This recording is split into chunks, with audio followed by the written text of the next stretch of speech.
Um, and your plan was to continue south, so you guys could be all like healed up, like long rested. You guys are planning on are traveling down to Luskin now along the coast to hopefully put Sirik on a ship, and I don't know if you guys the plans of the adventuring party are. Were we going to go to Neverwinter to meet up with a wizard? I think that was eventually. Everland, I think. The guy at Moongleam Tower? Maybe? I can't remember why. Like, dude warm. Away from Frost on it.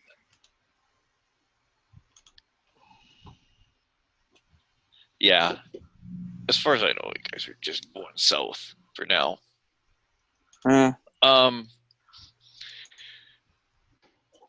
It's been a couple days travel.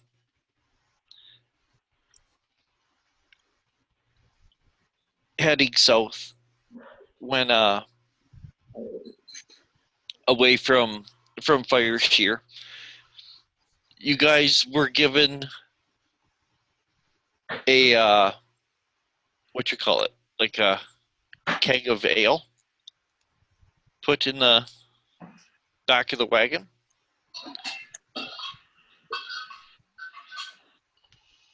And Nicodemus. Yes. You're kind of in a doze, half drunk, riding in the back.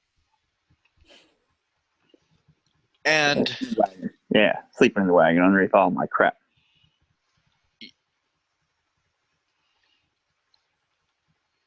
You wake with the start out of a dream. The dream, it seems to be the same as it was before. That you were in it started out like you were in like a fest hall or something, and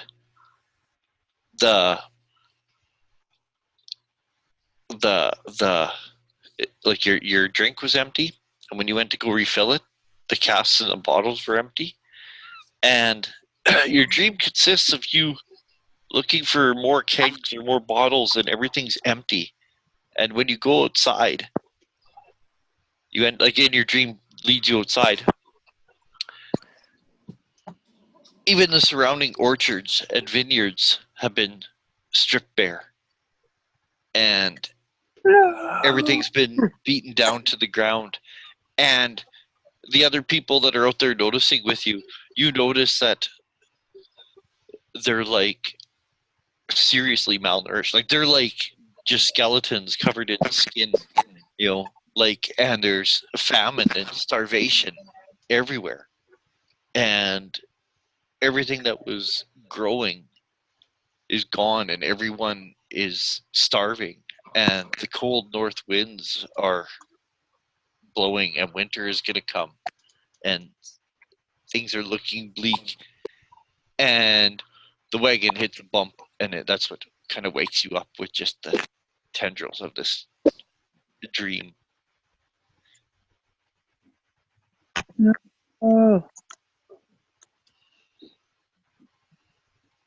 Silence is softly playing her flute. Now and then, you hear a screech of cloud up in the sky as he, swoops by. You guys are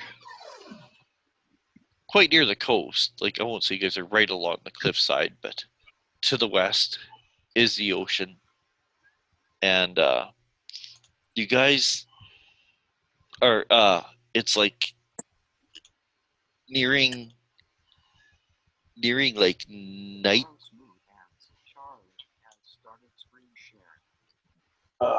Yeah, right. I'll give a. Let's see here. Annotate that. Annotate. Come on.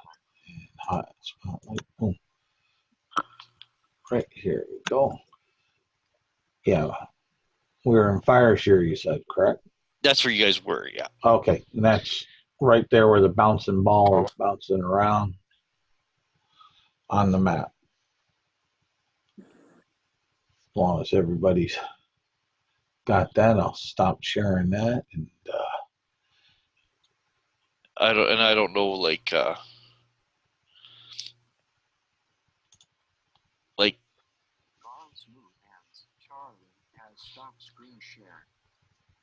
I was just looking up creating food and water to see if we could stick around for a few days and give these people some supplies, but well, that's 24 hours, so we couldn't really give them something that would stick around.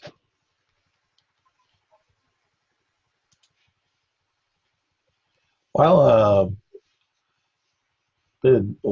we've saved them, and we need to get to a couple places to the south, at least to Port Last or down further. I think Port Last is the next place, hey? Yeah, and to get ourselves down there so we can meet up with the different entities that we're looking to meet up with and transfer this. I don't know if I want to call him hostage because he's not really a hostage, but he's our introductory piece into this strange individual that has information and items of need, aka his scum sucking father.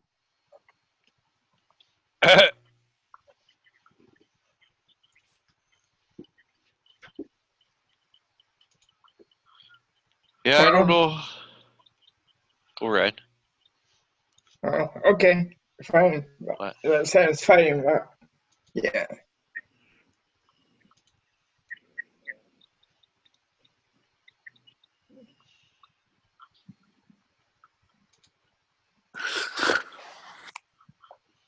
All right. So what was the plan? Because I just had a horrible dream about there not being What did you get dream about, Nicodemus? So we're going south to sconce him away from being followed. Yeah. We're trying to get him out of this area so he doesn't get killed by the giants who are looking for his father, who has a ring of winter or whatever. Yeah. But at the same time, I was talking to the Dragonborn up there who was mentioning that some hill giants were marauding also. And once we ensconce him away somewhere safe or put him on a ship heading towards, I don't know, Cholt. Yeah, somewhere south.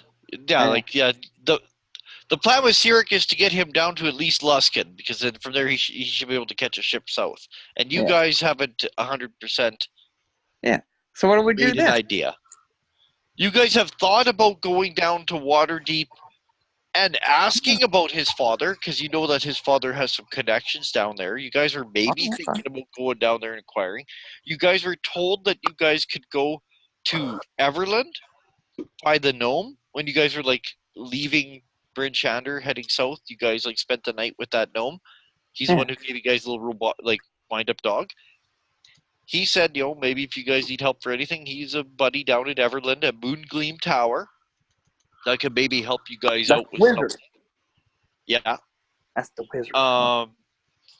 You guys do know that, like, kind of south, like I think near the Deseret Valley, that there has been like raids of hill giants all over the place. You guys have heard of like stone giants and other types of giants all over the place. Like, I don't know if you guys really had like a heavy, solid plan other than getting him down to like to catch a ship. Yeah, well, yeah. We'll so take him to Ruskin, board him on a ship to Chult. And what? I mean, why would we even go see this wizard? What we were going to see the wizard? We don't even have to take him to see the wizard, but can we get Does some? somebody need a brain? I mean, what? Do we need heart, courage? Why Uh, go see the wizard? the gnome we talked to was a member of the Harpers. yeah, he just kind of recommended him. Like, you guys think you need some help of, there's help in Moongleam Tower. Like, they kind of don't have to go. You know what I mean? Well, Like, that's all it was he's like, hey, if you're ever in Moongleam Tower, and I think part of the discussion was maybe we could get the wizard to go ahead and scry and find the father's location, or help us find the father's location. Well, why do we care about him? He has the Ring of Winter, Does he? supposedly. Now that's what some scum sucking sons said about his scum sucking father. Well, here's the thing: we might be better off scrying on the Ring of Winter itself rather than the father. But that's if we really want to find that Ring of Winter. We definitely need something to fight these giants with, but I don't think the Ring of Winter is what we should be looking for.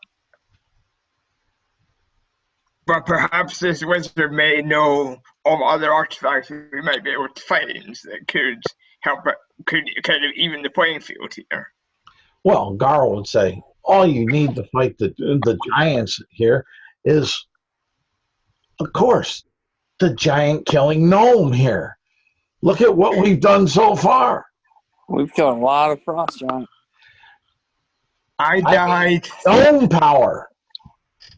I died like 5 times. That's way too many times. That's way you stood out in the open. Maybe we need to have an intervention for Far Eye before we go too much farther and explain the value of cover.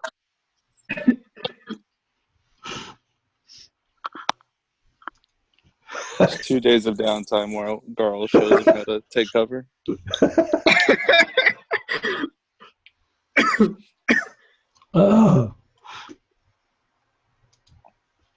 But no, all Garl's going to say is those are the ideas I kind of had here.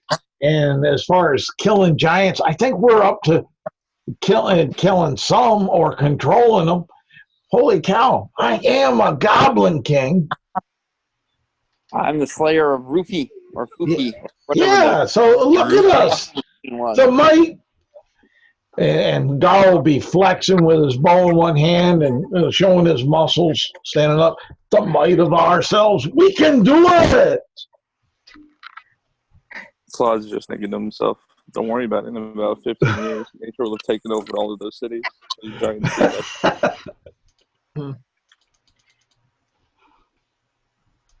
If I die for real, I don't know where my soul goes. I don't know if I go to my god or if I go right to the hells. I don't want to die fighting these giants. With Far Eye saying that, Gar will turn to you and say, "You are a cleric, a holy person, aren't you, you little devil?" I am. And you wonder where your soul will be? How do you preach and evangelize to those that are lost and that you should be bringing on into the fold? I'm not that kind of cleric.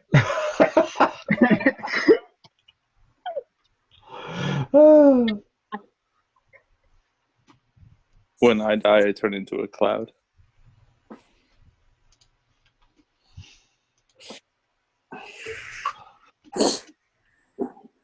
I go 24/7 party. I have character. I actually don't know how well that works because the whatever devil might have quite over my soul as much as my God does. Like I honestly don't know. Well, let's put it this way. You've come so close that you shook hands with the light or the darkness, however it may be in your religion, that you should have a better idea than any of us today.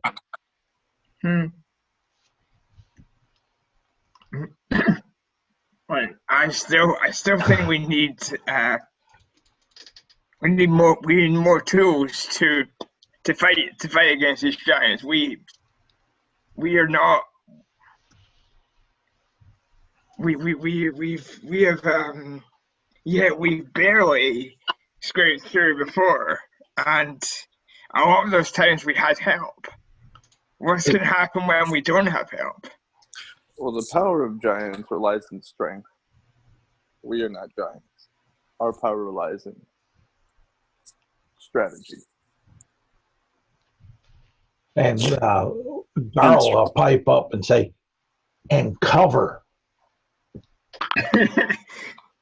As you guys are traveling and talking and moving south, and twilight is approaching, you can see in the distance that there is, like, you guys were told that there's like a rest stop, which is an old keep that was taken over by a ranger, and it's kind of come up and kind of become a little bit of a community because it's a bit of a safe haven, because it is, after all, a keep. And you guys can see it in the distance as you guys are discussing this. You can see it does come up on the horizon. You guys will make it there. Ah, warmth, good food, maybe some of the best gnomish brandy around if we're lucky. Gnomish brandy? Yeah, the best alcohol in all of the lands. I'll be the judge of that.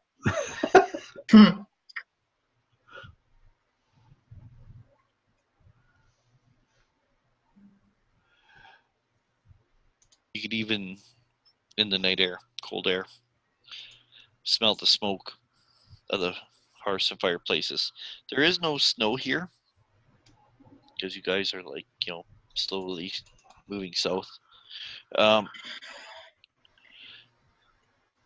you guys get closer, you can see that it's on the west side of the road, so it's like between like the road and the coast in the distance, and it's there's like rolling hills and scrub kind of brush and stuff, but you can see that there is like this keep atop one of the low hills surrounded by ramshackle structures.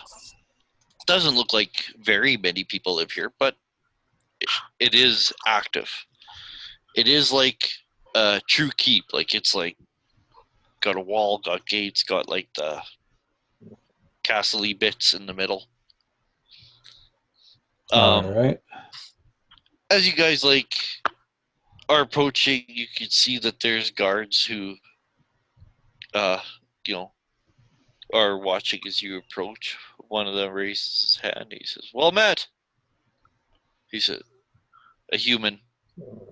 The other guy is just kind of looking at the rest of you. You guys are a little odd than just the normal type of travelers or whatever that would be around. Carl will holler up, "Open up your gates to the saviors of Fireshare, to the giant slayers of the ice and snow, and the conquerors of the goblins. This is the Goblin King. Open your doors to Carl the Great." That may not be how you want to introduce yourself.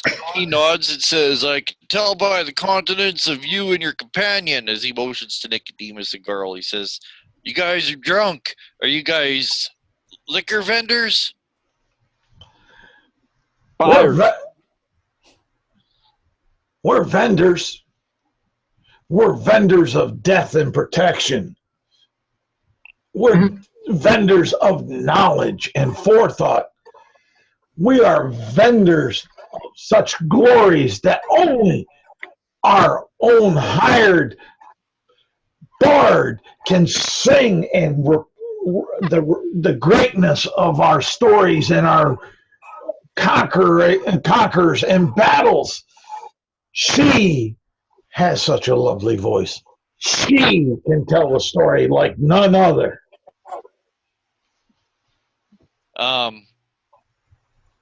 He says like,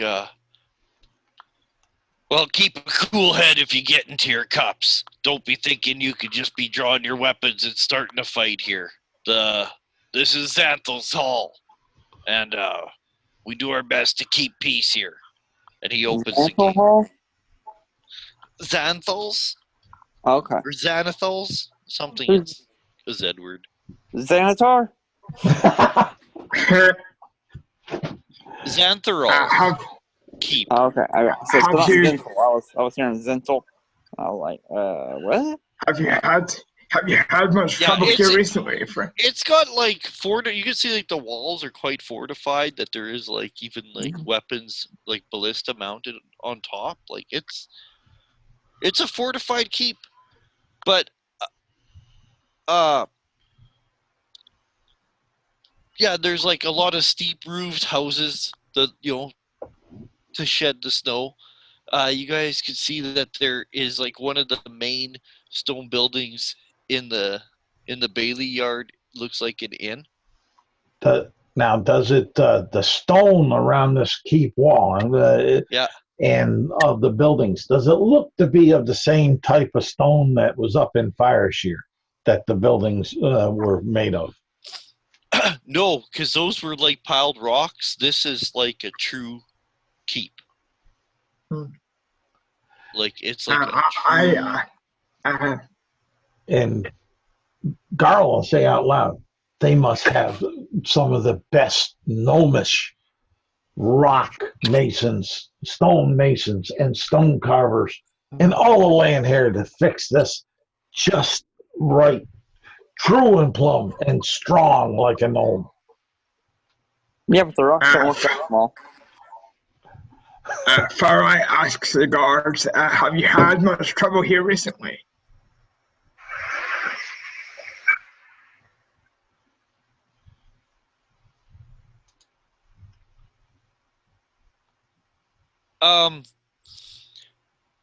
Any problems with giants?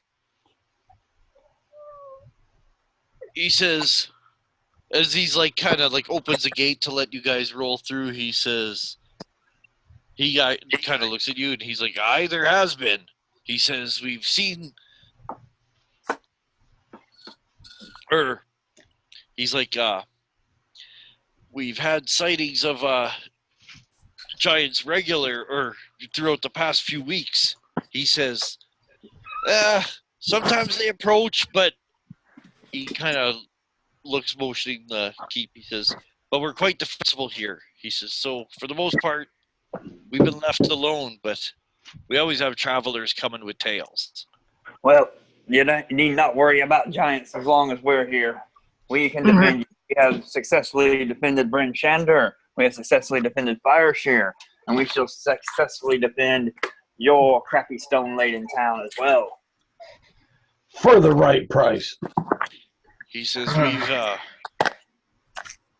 we had travelers from Port Last that said that, which Port Last is like south of Luskin even. Oh.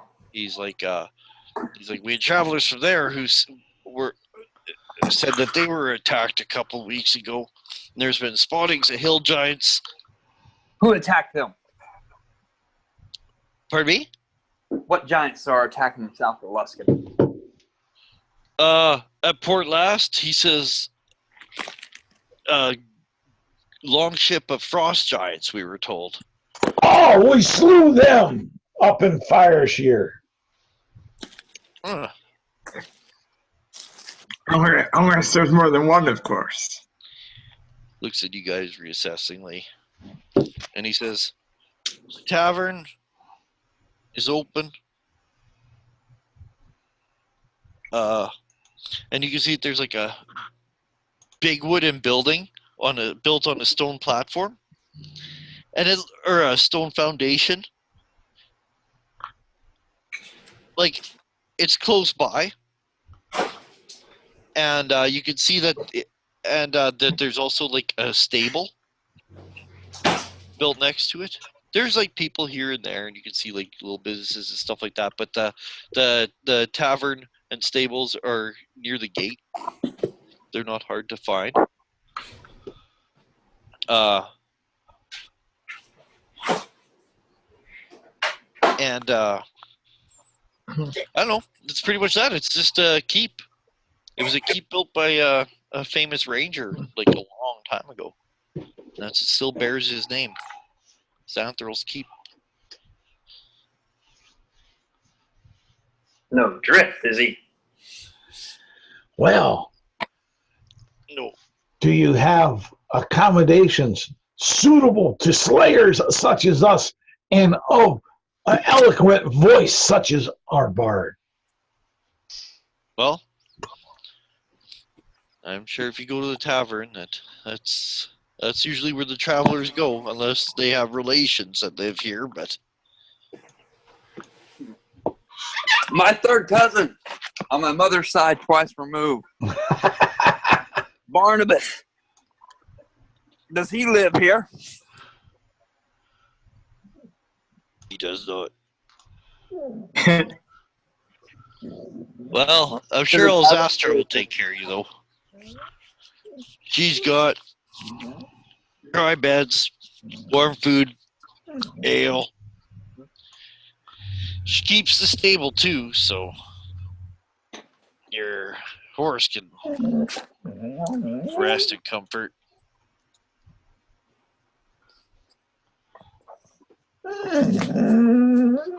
Oh. I'm eating a sandwich. Well, yeah, I know. I can tell you're not sharing. Poor Grendel. Because that's a dog asking. Yeah, I could just hear the question mark above the head. There you go. Done. Better the last bite. There. All right, let's see here.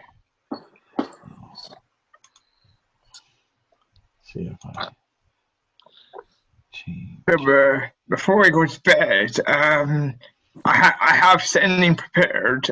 Do you think I should send messages to anyone, check in with anyone that we've met?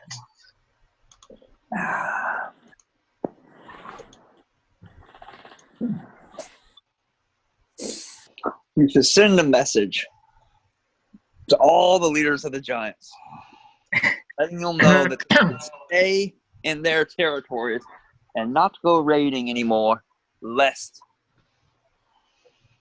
we must check them. Regulators, let's regulate. Unfortunately, I would need to know the names of those giant leaders to send them that message.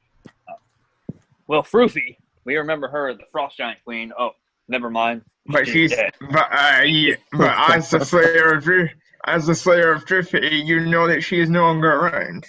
Yeah. So, yeah, that's right.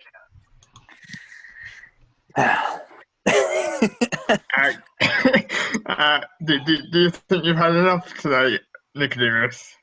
Maybe. All right, no more for my friend here. Okay, all right. Never, no such thing as enough.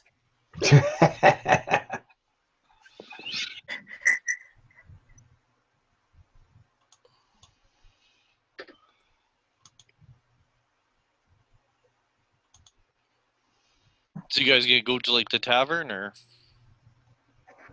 Yes. I'm Tavern. flying Yes. to the tavern now. Oh, hello, cat. Hello.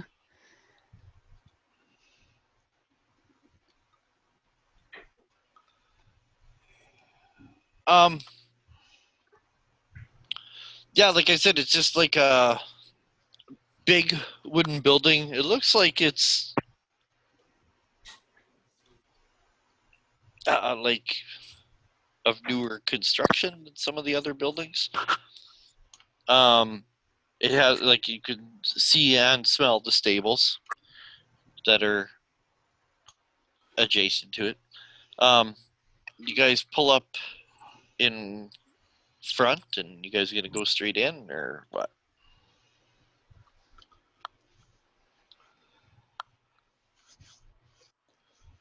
Sure.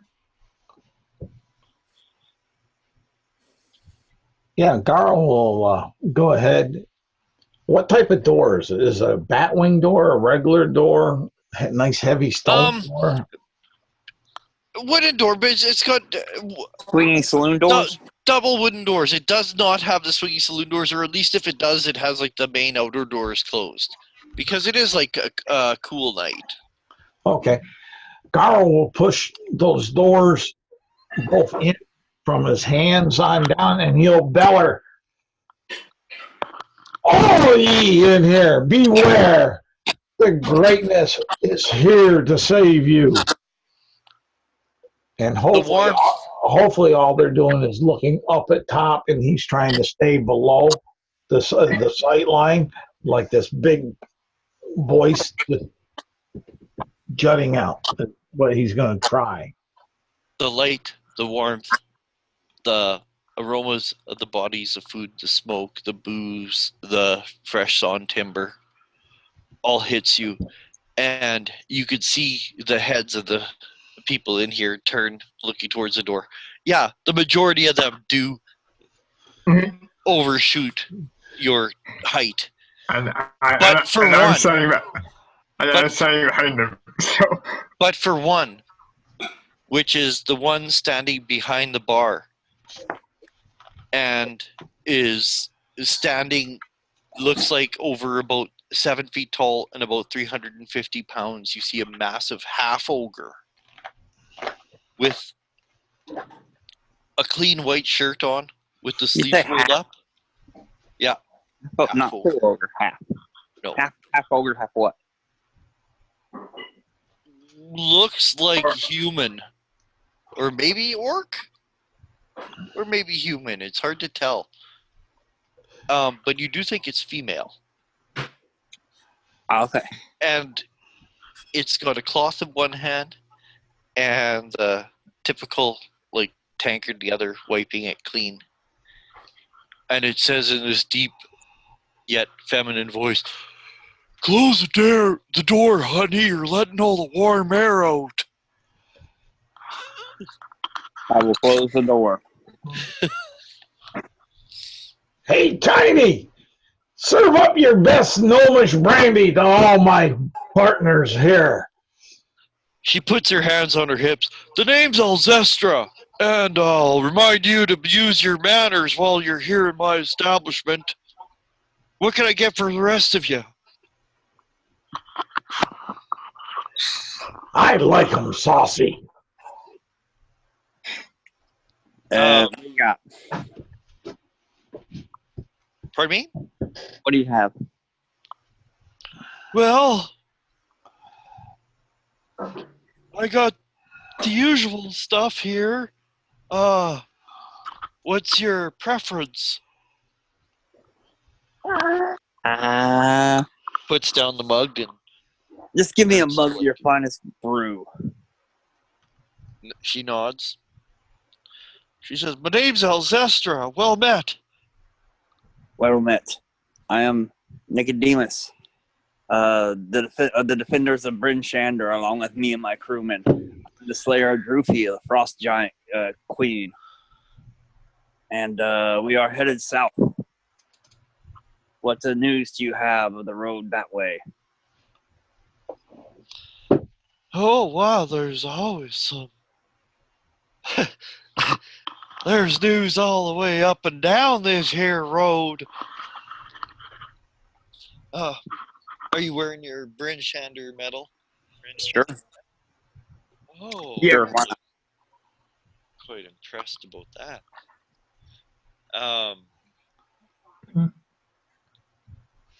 Well, you guys all got a horses or anything? we can put them up in the stable. It's only 2 silver for that. With the feed, We we brush them down good. yes, we'll be grateful. Thank you very much.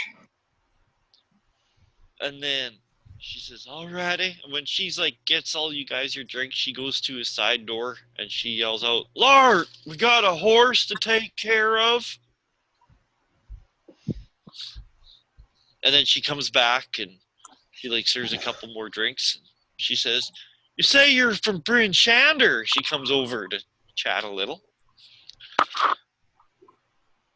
"That's a long ways." Yeah, tell us about it. It's been a long, adventurous walk. And we've come from further still. We came from Nightstone. Wow. Huh. Yes, That's a but we long needed to way. bring Sander aboard a Cloud Giant's floating castle. Yes. Overhill and underhill are processed as lead. We have eaten giant fruit Really? and made stopped giant assault wine on the from it. castle by dwarves and their silver dragon. My friend here is a bard. Perhaps she could send you the tale. Well, I could sing, I could tell, I could dance for tale. I was hoping you'd play that thing. Well, let's see what we can do. Well, I'll accompany with my lute. No, my lute pipes. I have performance. I've got a flute, so I'll help. I'll use the help action. Give caster an advantage. All right. Well, let's turn this into a musical night. Yep. So So that would be a die 20. Die 20 plus your. And charisma. roll twice and take the highest, Catherine, Yeah. because I'm helping you. Roll twice and take the highest. Okay. Yeah. Would the roll also include my proficiency bonus or not? Yes. Yeah. Okay, so plus 7 modifier. Or 1d20. Roll twice. 27 is the highest. Wow. That's pretty decent. Well, I need to make up from disappearing from existence now and again. Told you we had the best bard in the land.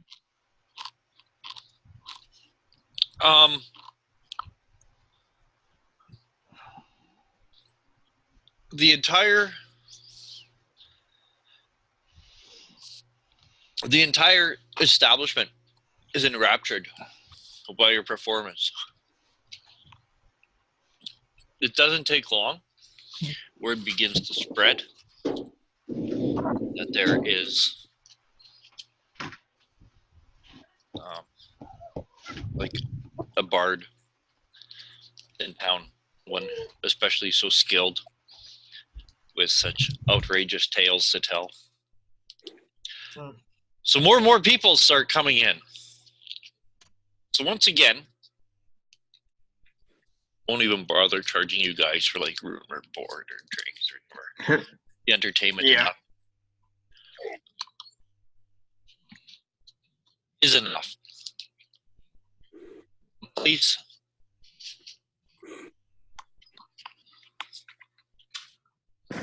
It's like, sorry, I'm eating a Tootsie Roll. I've been eating candy for like 2 weeks. Oh. I got leftover candy too.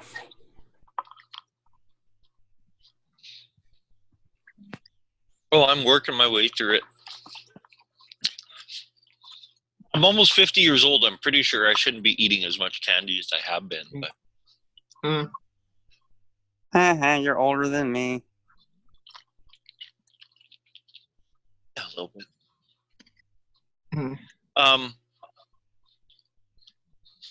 We switched our trick or treating from Halloween to Saturday because of freaking ill weather.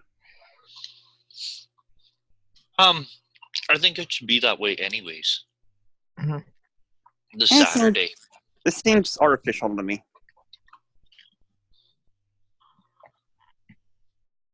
I don't know.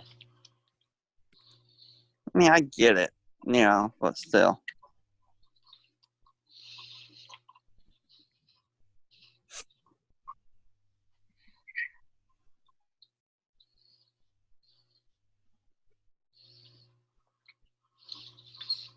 So what is our plan once we've dropped this guy off at the port at Luskin? That's what I was kind of talking about earlier. It's like, okay, then what do we do? I don't know. I'd kind of like to like start to move around to teach those hill giants a lesson, simply because metagaming and giants is easier than frost giants. But do you I don't do you really think have a good character reason for it at all. do you think it would be worth trying to send a message to Zephyros and see if he can give us any more guidance?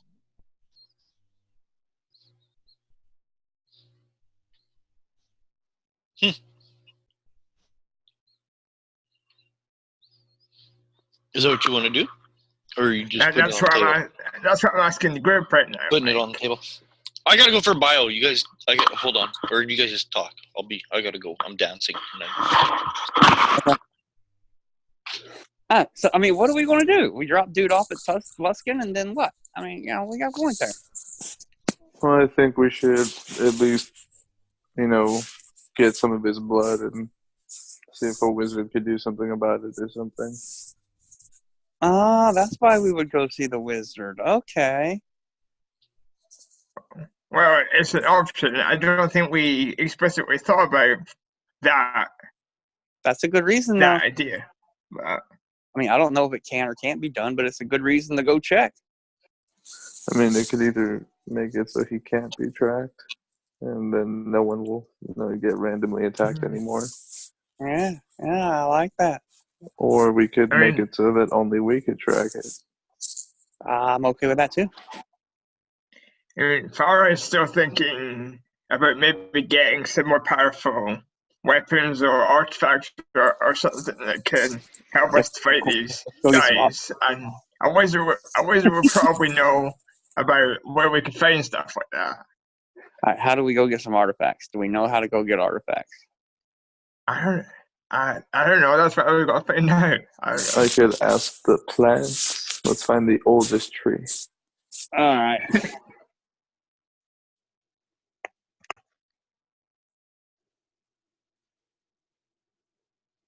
Like, isn't that how druids get their information?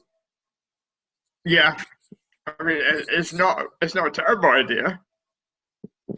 No, it's not a terrible idea.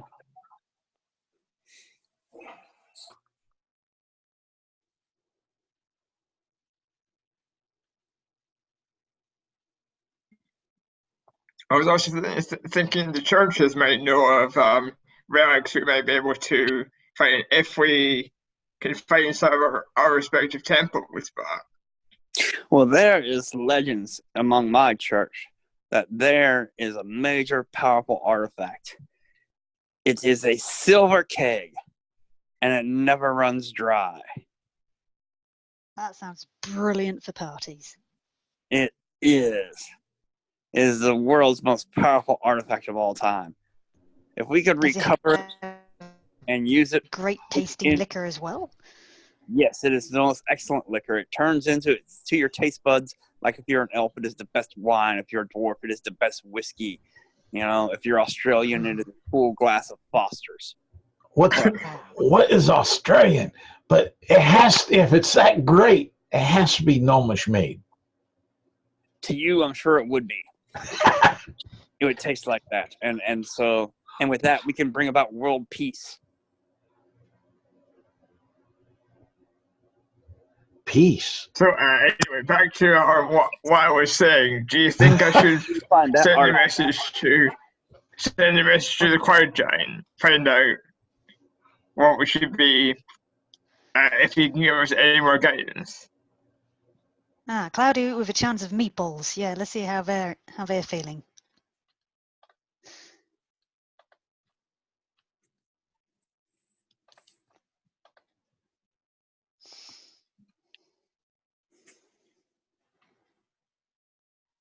because because Michael's right. Like it feels like we're just wandering around without a lot of much of a goal right now. So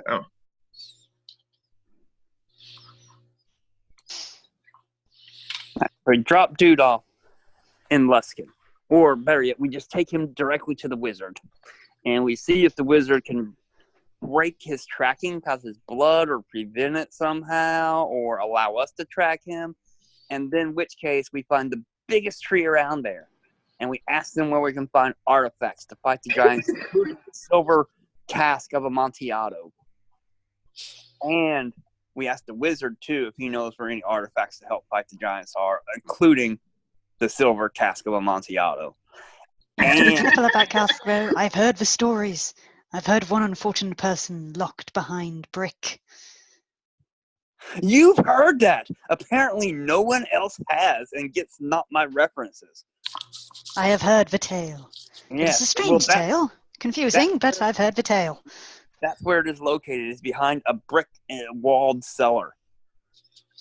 And and we can get and then we'll somehow try to metagame us into going after hill giants instead of frost giants because they're easier at lower levels. Ah. Heading south will accomplish that fact, hopefully. If we get the DM drunk, I think we might be able to do that. Silver cask of Amontillado. That will do it. so go to the wizard. We have to see Go the to wizard, the the oldest wonderful wizard of tree. Oz. Find out about artifacts. Find artifacts. Kill giants. Kill giants. Right. We got a 5-stage plan. Good. And go on a rogue quest to find the silver cask of Amontillado. Yeah, major. I don't know what that is. Is that like Three Amigos? Or Queen what? of Corruption, Nancy Pelosi. Sadly, this Queen is of not Corruption, any cause Nancy for any Pelosi. plea.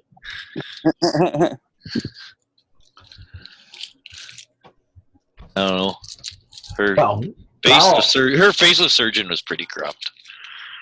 Garl will mosey up to the base of the bar and stealth his way around the backside of it, like on the corner, looking around from the corner to the backside, and then he'll look up at Tiny there and say, "For a biggin, you do have a smooth line. You're almost as cute as my greenness." I'll take that as a compliment there, Shugs. Oh, take it any way you want. Just make sure you take it. You old dog, you. So I assume I start talking to Nicodemus as well. What is happening in North City at all?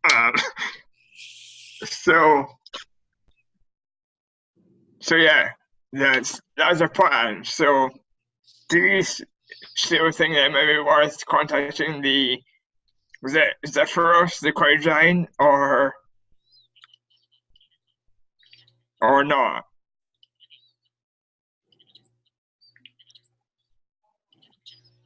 It couldn't hurt. Well, perhaps he has some advice for us.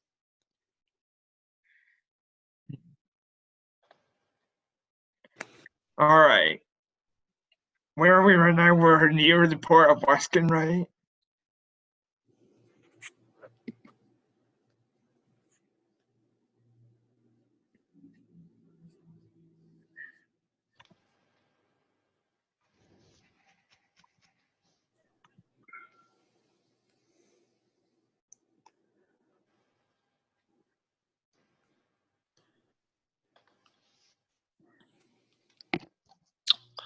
As you guys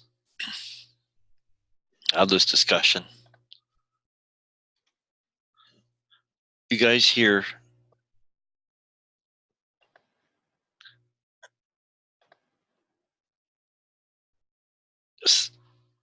shouting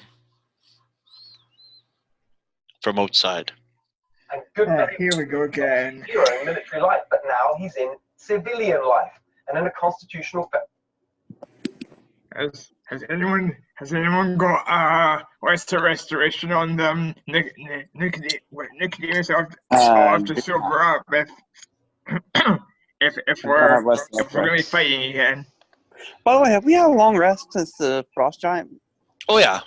Yeah. Oh yeah. Yeah. I said you guys were long rested. In fact, it's been like a couple days even Okay. traveling south. Carl will jump back and say, "Hey, Tiny, I hear some screams for help. Carl, the Guardian, shall go and help." And he'll pick up his bow and he'll start moving towards the direction of the screams. I draw my shield and start heading out as well. And I as go, bloody hell, I finish my drink, slam it down on the table, and drunkenly follow them around behind. And as Carl reaches the door, he'll look back at the barmaid and he'll give her a wink.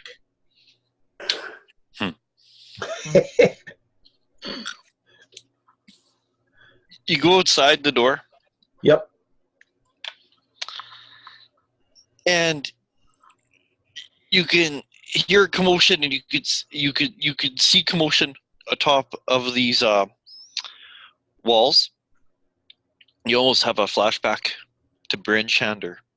It looks like that guards and stuff are yelling and shouting about something towards The giants. Oh my god. and amongst the shouting, you kind of hear the strange sound here.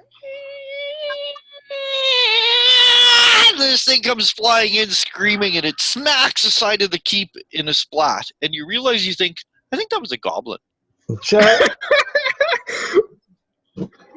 And it just like It was a goblin star. Everyone make a wish.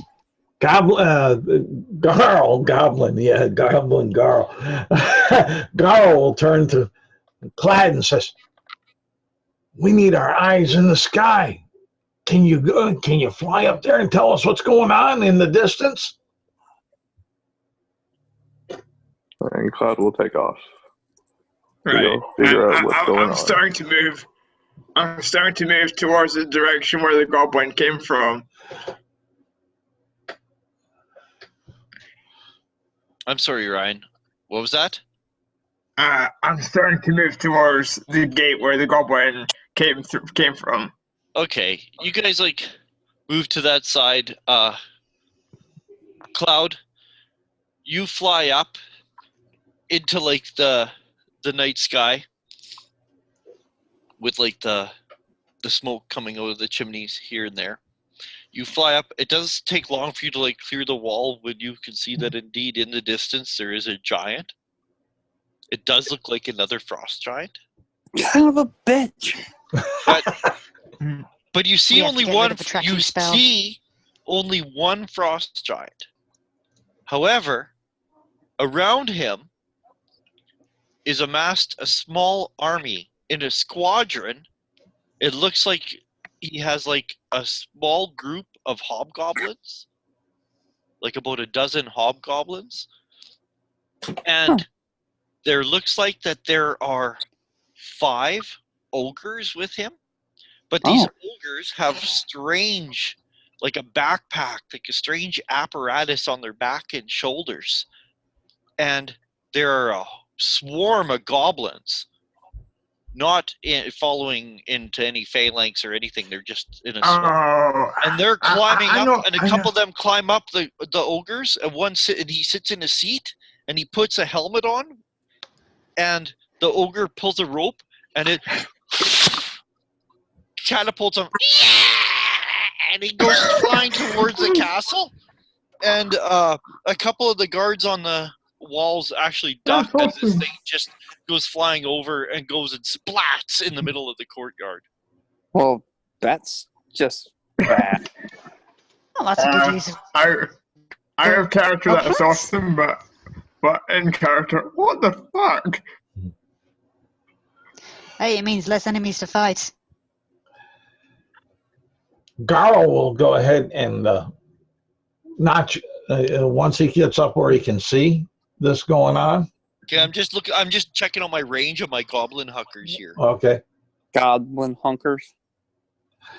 he's gonna be notching an arrow and looking to disable at least one of these that are sacrificing subjects. Oh, let the goblin chunkers go, dude. I mean, let the ogres keep slinging goblins. That's fine. Less goblins for us to. They're my greenness is subjects. Okay, fair enough. Fair enough. You got a point there. Good point. Good point. Or cousins, All right. to him from Be another your time. subject. You're a goblin king. Yeah. Well, I mean, I try to sell that point every once in a while as a character. How far out are these things? I got Roland's trying to find that out. Oh, okay, no problem. What's the range on a goblin chunker? I don't know, but I'll tell you, that has to be funny to see. Kind of like pumpkin chunking. Yeah. You know, that's been one of my bucket list things I've always wanted to do is to build a catapult. Oh man, you ought to build one and come up here. Well, we have a pumpkin chunking where they toss them as a contest into the St. Lawrence. See who goes the furthest. Yeah. That's what I should try. I should try to. I bet I could Google plans for a trebuchet right now.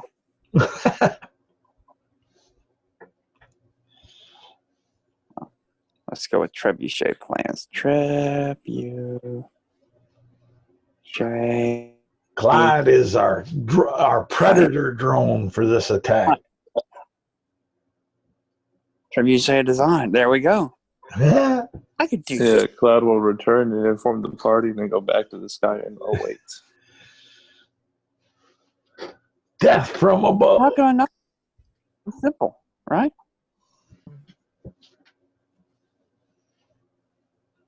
And then I can go lay siege to things. well.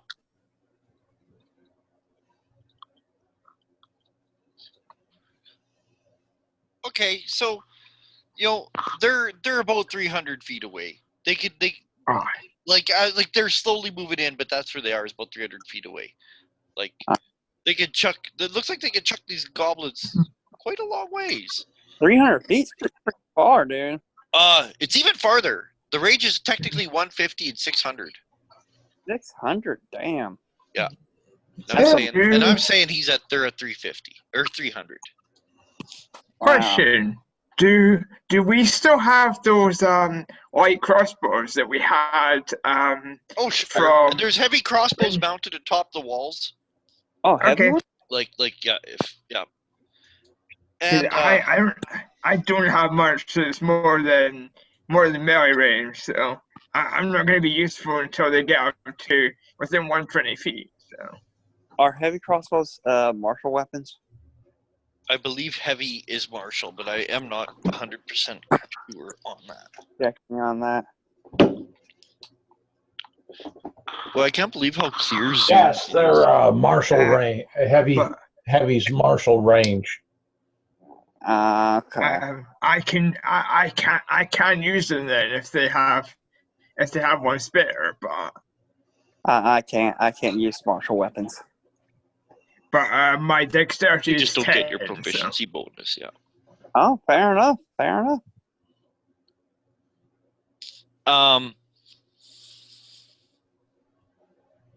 So the guards kind of man the walls and stuff, and now and then, like for example, like right now, I bet you no one will get hit, but I'm gonna just roll here. Garl would take Because the every round there's gonna be at least one coming in. Technically, there could be 5, but Garl will take the opportunity to go ahead once he gets up there and sees that they're out of his range, basically at the moment, that he'll cast Goodberry. Okay. Yes, that is good. Do heavy crossbows have the heavy component to them? Believe so. Ammunition range? Heavy? They are heavy. So as a gnome, you would have like disadvantage, right? I can't, I don't know if I can use it because there's certain weapons that I can't, like a longbow, because of They're heavy. Longbows are heavy. Yeah. So. Sorry, Hey. I'm just doing some rolls for some goblins that are chucked because there's 5 ogres with chuckers. I want one because I did my rolls. There's only 2 ogres possibly hit anything, and I rolled myself a percentile to see if it was like you guys. And I gave myself a slight chance, and I rolled a 7%. So somebody's going to get hit by a freaking goblin. Technically, 2 people are going to get hit by goblins. Huh? And this is just as you guys are moving through, because like they're just kind of coming through in like sorties, like you know what I mean. They're just coming now and then. There's just a goblin. Come screaming in, and usually they're just hitting the edge of the wall or way flying over. And when these poor goblins hit, they don't move. Like one guy comes flying in with a spiked helmet, and he hits the gates of the keep itself. Yeah. And the spike sinks in to the gate, but his body keeps moving, breaking his neck. And he's just dangling from this helmet, spiked into the outside of the wall. A couple of them have splattered on the wall. One of them has landed in the courtyard in a bloody streak. And what do you call it?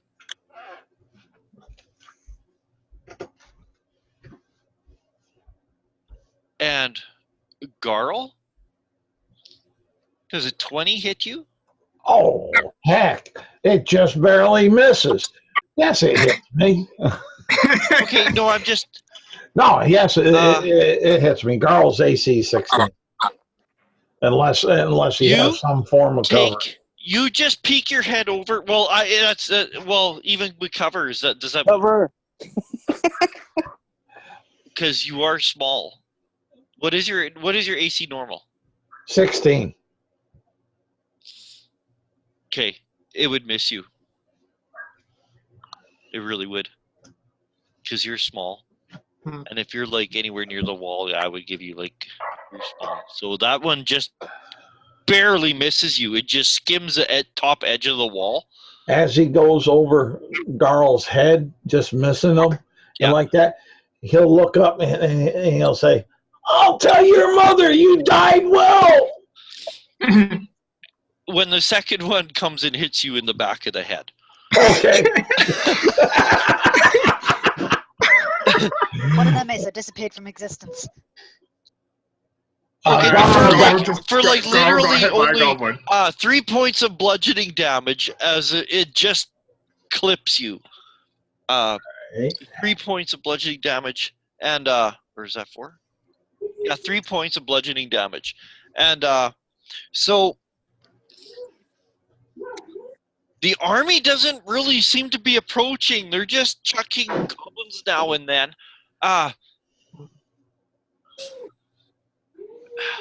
The giant, it's hard to hear because it's far away and it's not really shouting, but the giant does say something. in a deep rumbling voice, Michael, you might pick up commands, right? Uh-huh. Like you know that commands have been given, and the hobgoblins set themselves up into a phalanx with their shields up Uh-huh. in in a defensive form, and they're slowly gonna approach the gates.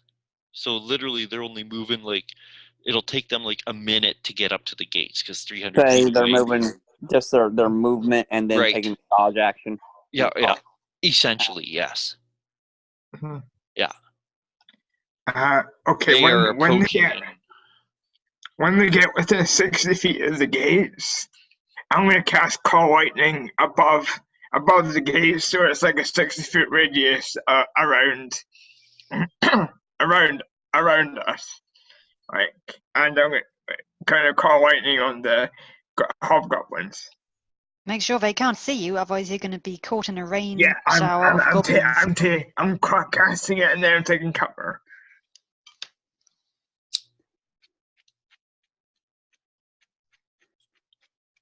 Well, I'm taking cover, then I'm coming out of cover, casting it, and going back into cover, rather.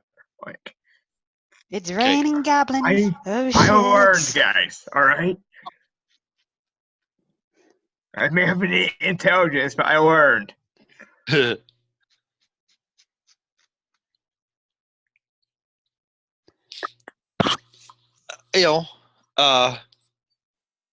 could see in the distance, these goblins climb up these ogres and sit to these seats. You can see way in the distance where they are in the night sky. You can see that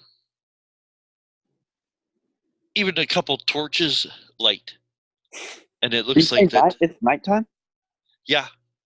God damn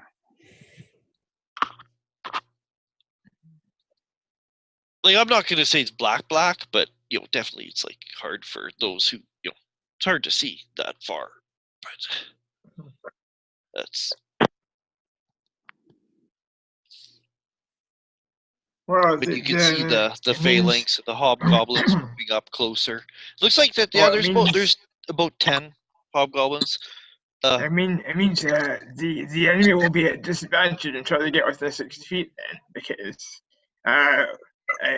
they see in darkness as if it were dim light. So yeah, and they're feet away.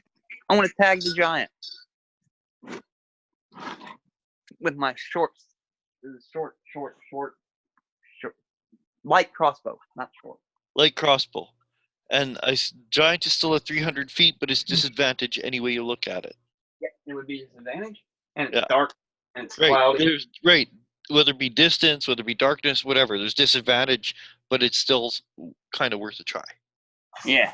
I just want to tag that from here. All right, where's my D20? Yeah, somebody else may want to do something while I find my D20. Got it. That would either be an 18 or a 21. So 18. You hit.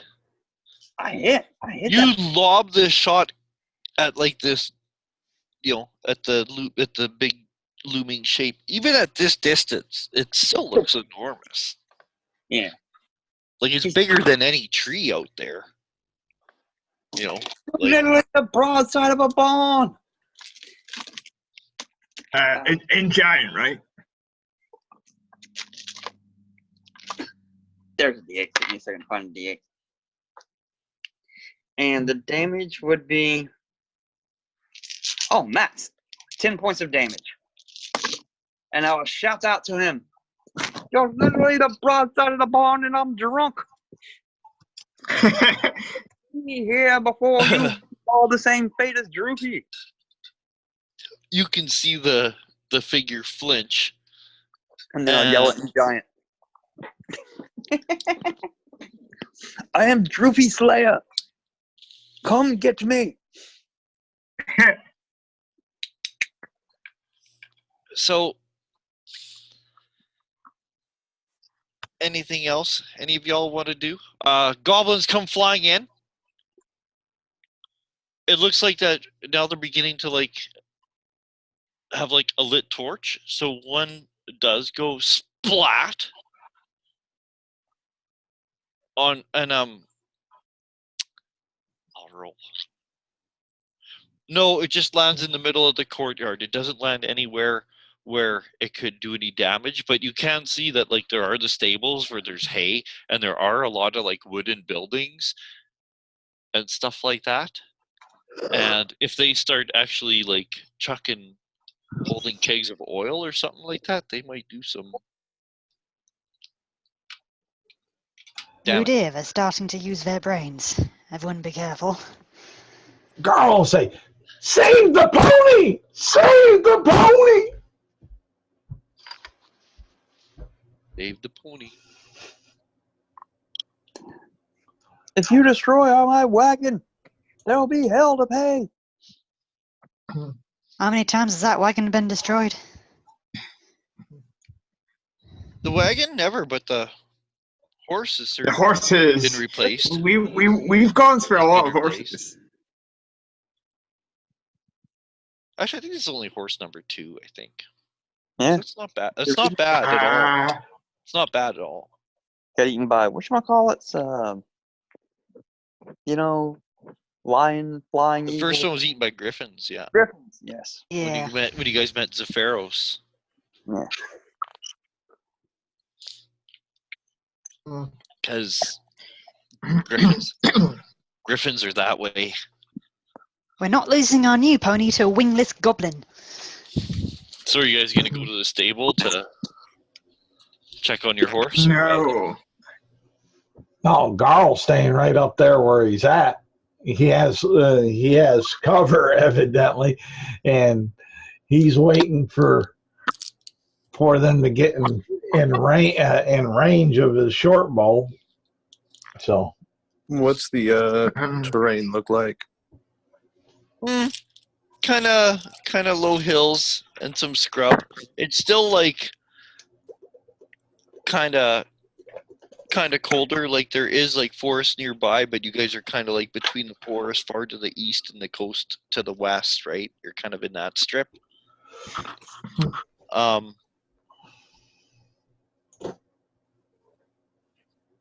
Like I said, the giant is the biggest thing around. It's bigger than any tree right around here.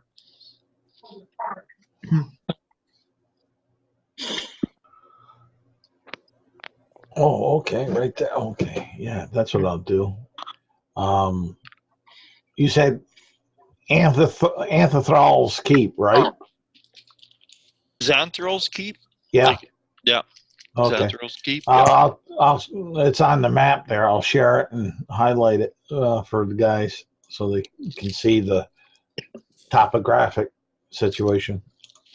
Mm-hmm.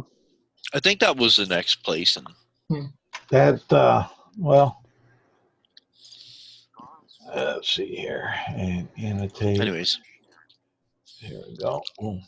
And right here, and where the bouncing ball, right over here, would be Xanthanar's Cape on what, the long road? Mhm. Right up there, and the woods there, and then the crag, the forest lurkwood to the east, and the crags to the west, and Mirabar to the north. I will produce flame and aim for one of the catapults. Okay. What's your range of your produce flame? Like you're gonna. I just want to know what distance you're gonna be at.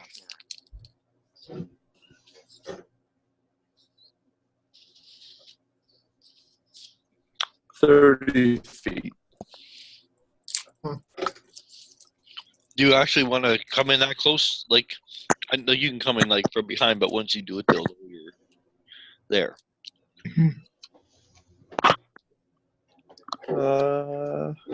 Sure. Or is that too close for comfort? No, I'd fly 30 feet above them. Yeah. Okay. You know, like you've taken your time to like line yourself, come from behind you, come from overhead of the giant, so you can blast the produce flame at the one of the catapult harnesses that the ogres is wearing.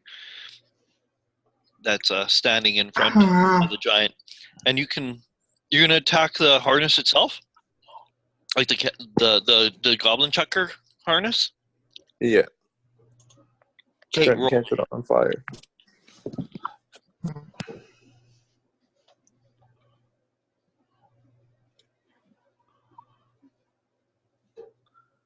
Does a 14 hit? Mm-hmm. It does. Roll your fire damage. Okay, it's gonna be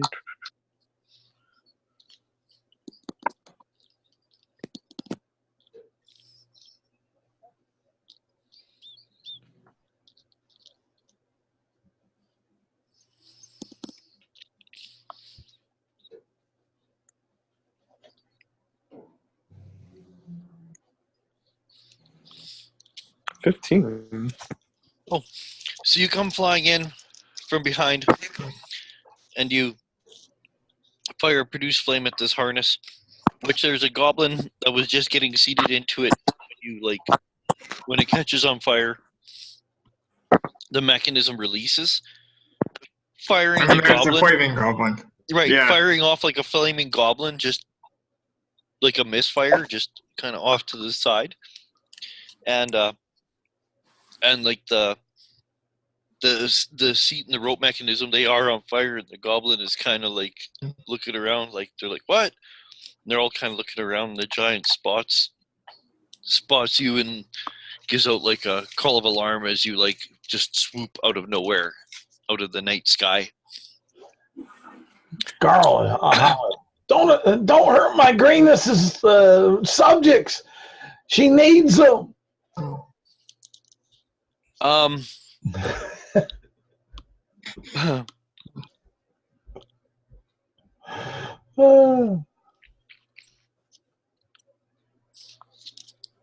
50 rolls.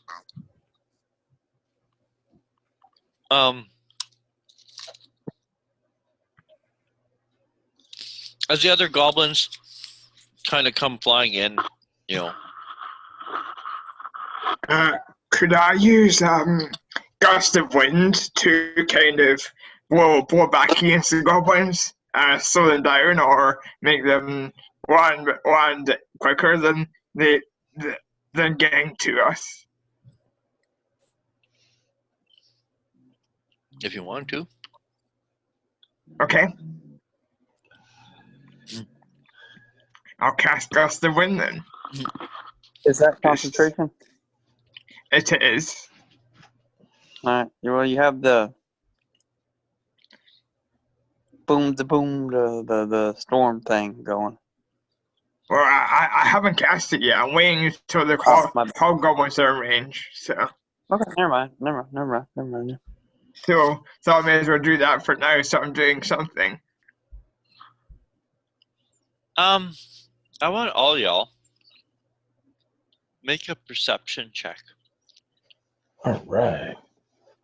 I got this perception. All right. Natural 20. May not have that good perception. All right. That will be perception for My perception isn't trained, so that's 23. Got an 11. Carl got a 24. Oh shit! I got a 16 on the die, which is a 23. I got the same as you, bro. Clerics. Clerics. I'm proficient in perception. I have a +4 wisdom modifier.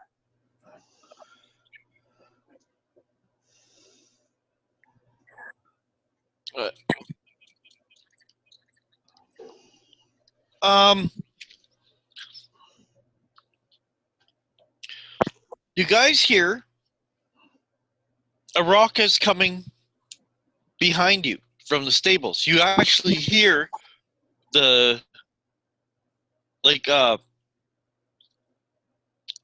like the sound of a horse being upset. Like I hate to say this, it screamed, but you know what I mean. And you even hear like You hear it bleeding. yeah, and a crash, like, and you kind of think, oh, it was like one of the goblins like hitting a roof or hitting a wall or something like that. But it's almost like an ongoing. Now that you're like kind of paying attention, it's like an ongoing scuffle. It sounds like there's something going down at the stable. Damn, someone's stealing our pony. I'll go and check on that. Okay, holler back. We need our pony. Who's going to check? I'll That's- check. I suppose. Silence. Yep. I've got a dagger and a rapier on me just in case. Silence. You start going to check over at the stable, and you can see, like I said, it's nighttime. It's cool. It's like whatever, and you can see by like the light coming out of the out from the inside of the building of the stable, you can see by the light on the ground that the door actually is ajar. It's not wide open, but it is not closed tight. And you can hear a low growling, the nickering and neighing of some upset horses, and the grumble of a dwarf, and the twing twang shing of steel on steel. And it does sound like that there's like, and you are doing what?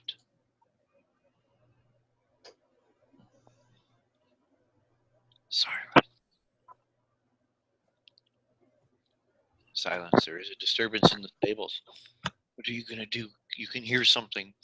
Are you gonna peek in? Are you gonna go call your friends? Are you gonna do something else?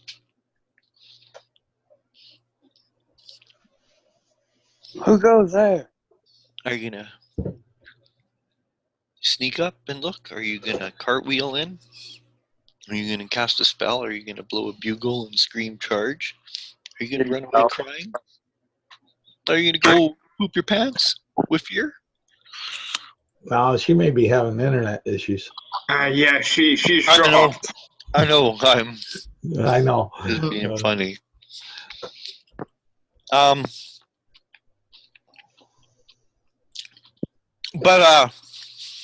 I mean, like many of you guys heard it, and you guys can see that Silence is like, moving up to the doorway, and you can see how she has kind of balked, right? Carl hollered As out. other goblins come flying in, knocking. One guy actually gets clipped. He gets hit, taken off the wall of the keep. Is my gust of wind helping? Not that fellow, but because there's like 4 goblins coming in at a time right now. Yeah. Let me know if any of the goblins survive being thrown in. No, but because they take a lot of damage, Yeah.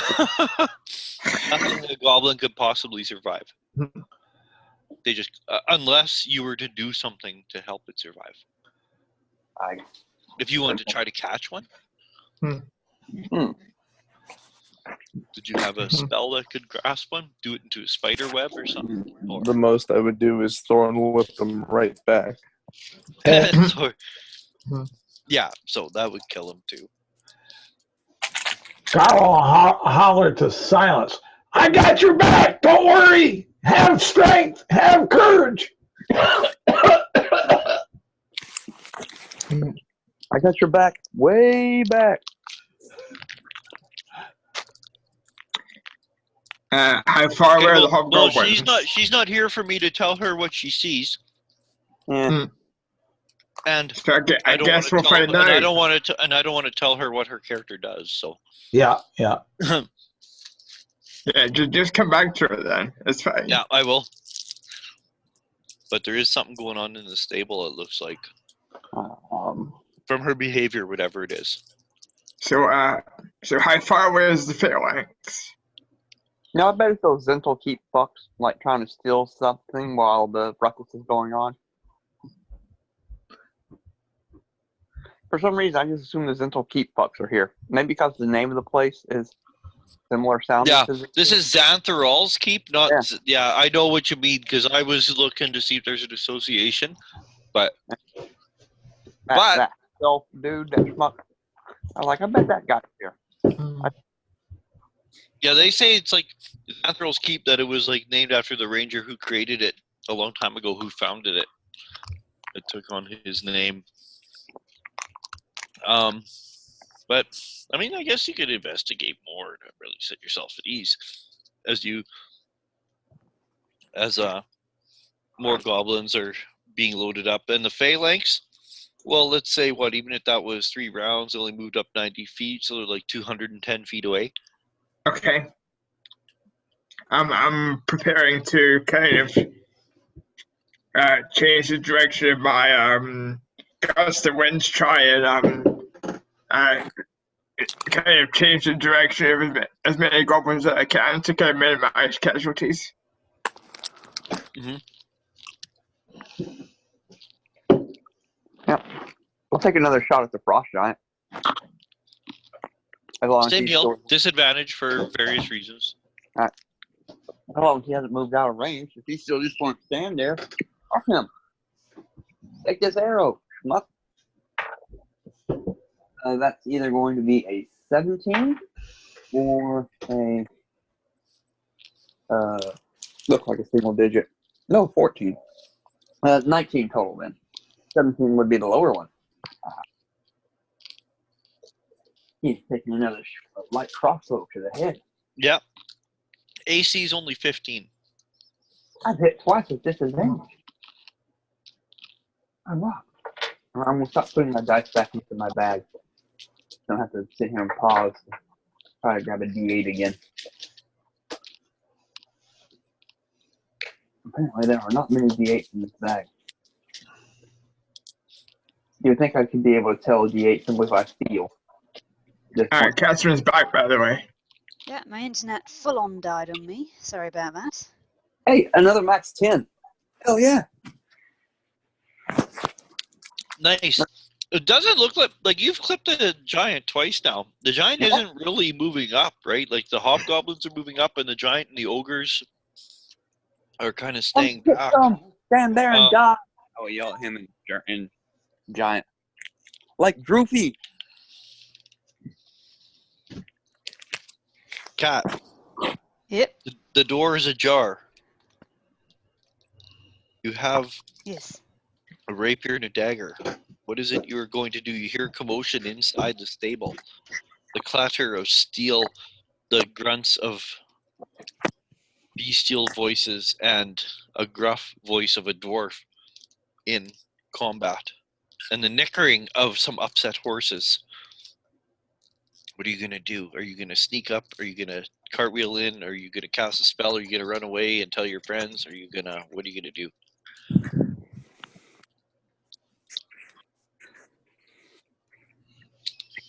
And scope the situation.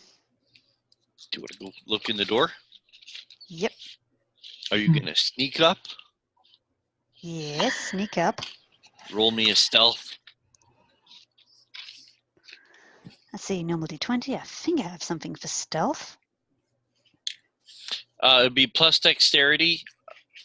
And again, with your character, it's either your proficiency bonus or +2. Well, I have it as a plus feat. 2 or plus 3. So... Oh, you do have it as a skill. So then you get the full +3 plus your dexterity. Your dexterity bonus plus your proficiency bonus, add it together and add that to a die 20 roll. Okay, hang on. Ooh, 20. You sneak up, you peek in. You can feel the warmth of the interior of the stable on your face as you bring your face close to look into the ajar door, and you smell the smell of horses, their bodies and manure and hay, and you do indeed hear sound of combat. And you look in, and you can see that there are one is near you, the door. There's a dead bugbear laying on the floor. You look into the room, and there's another dead bugbear on the floor, but there's 10 other bugbears surrounding a dwarf who has his back to the wall and an axe in each hand. He's like a black-haired dwarf with a greasy, stringy hair and beard, and he's in a fight for his life with these bugbears. Eesh. Inspire the dwarf. I mean, he's good and they're evil. And this dwarf, it looks like he's like Although probably. what you call it, like you could see like nearby that there's like a shovel on the floor, and looks like he works in the stable, like he's like the stable hand. And you can even see like your guy's horse over in one of the stalls.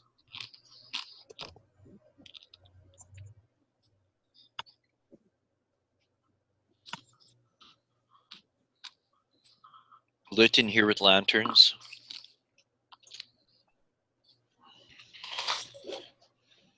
They don't see you.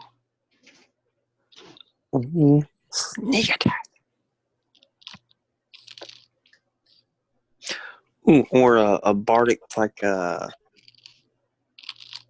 mind fuck spell, like I suggest you guys leave, or something along those lines. You've got Perhaps shatter, I can right, use- Catherine? You could hit a lot of them with shatter. It does more damage to non-organic things, and I'm pretty sure a bugbear is an organic thing. Yeah, but Hurt 'em. you can hit a lot of them, though. Is the thing. Yeah, hang on a minute. What does hypnotic pattern do? There you Well, that go. could work. Yeah. Hang on. Hypnotic pattern.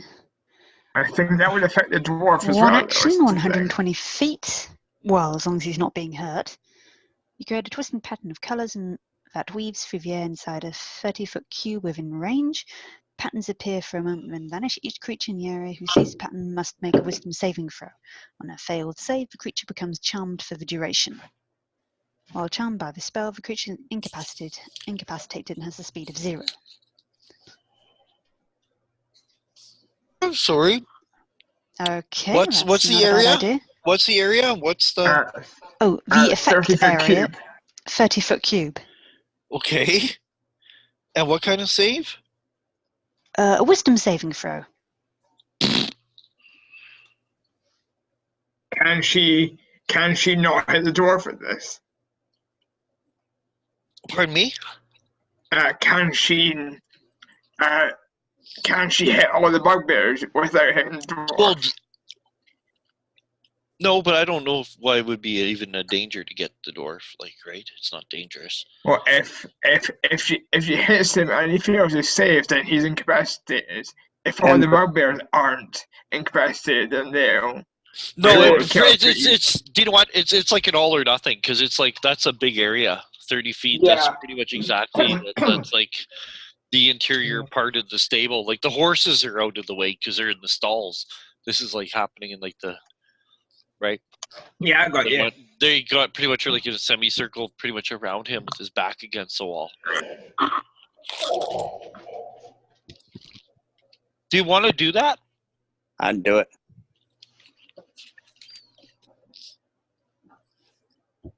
I think that's your best option here. And all the horses. Please. Ooh, pretty lights.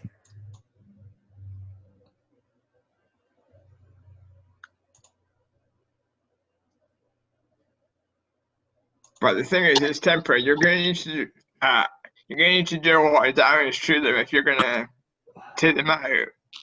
I don't know how long hypnotic pattern lasts.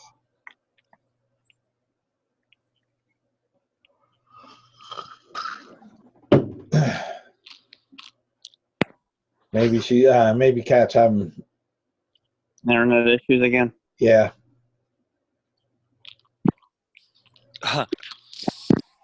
Okay. I'll tell you guys. Everyone, except for one hobgoblin, one bugbear, and the dwarf, Oh, that's good. got the 9 or 10 of there was 10 bugbears. 9 of them are hypnotized. There's only one bugbear that is not, and the dwarf is not. Oh, shit, there are that many bugbears? Yeah, there was a dozen. Yeah, that's what I'm saying. Right, it's. Phew, at least I hypnotize them. Yeah, you got a minute to kill all of them. And the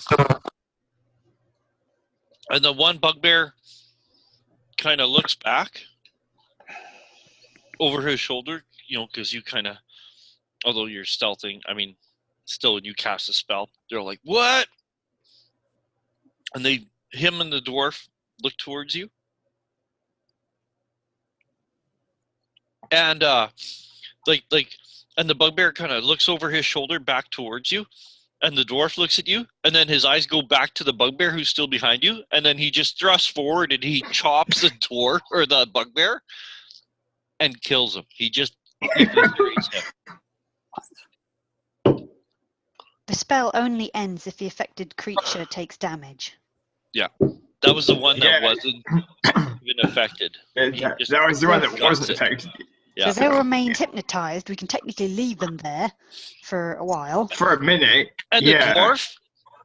the dwarf is looking at you, wild-eyed, crazy-eyed, and mean-eyed, and he's looking at you like he's not 100% grateful that he doesn't know what's going on. He thinks that you might even be there to attack him. He looks not like, oh, thank God there's help. He's like, oh, this could be trouble. You're a devil. Okay, well, I step into the room and say, oh, thank goodness, I wasn't sure if I was able to help you take out all 10 of those bugbears. Anyway, are the ponies okay? So I want to make sure mine's fine. I came here with a group. He's like, yeah, it's that pony over there. He kind of looks at the pony and at you, and he's like, it's fine. He's like, that's what you came here for?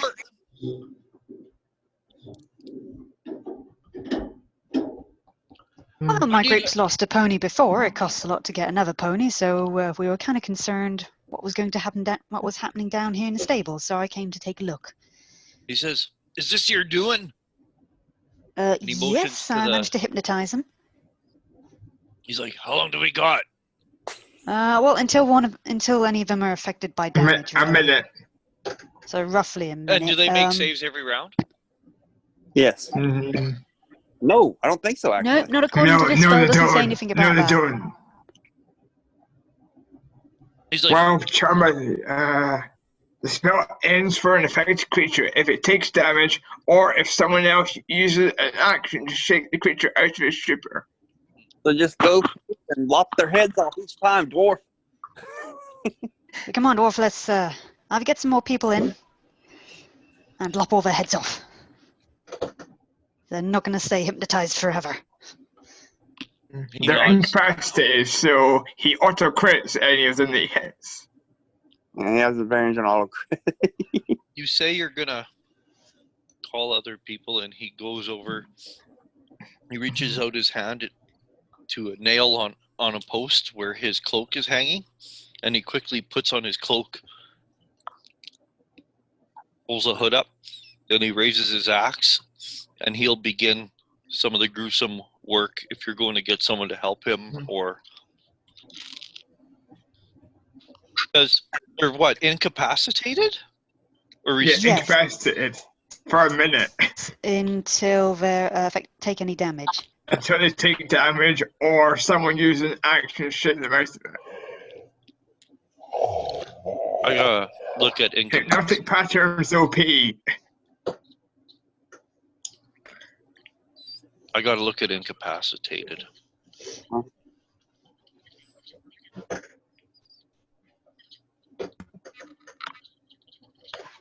You could tie him, just tie him up. Or that, yeah. But Garl's not there, so he can't. Yeah. You can't make that suggestion, but Oh, incapacitated isn't what I thought it was. They're not able to take actions or reactions, basically. Does it not have anything else, like they're also paralyzed or anything? No, just incapacitated. According to the thing. But still, that's really good. And the dwarf seem...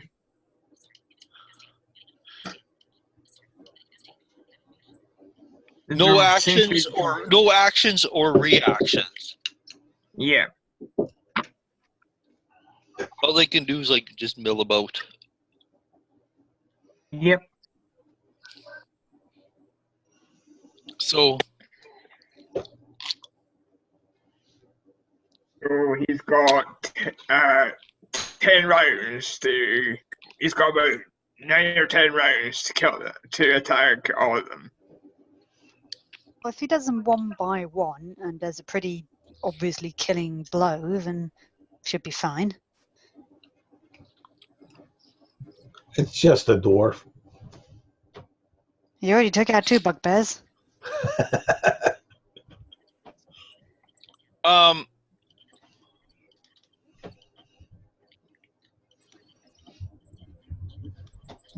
Ooh.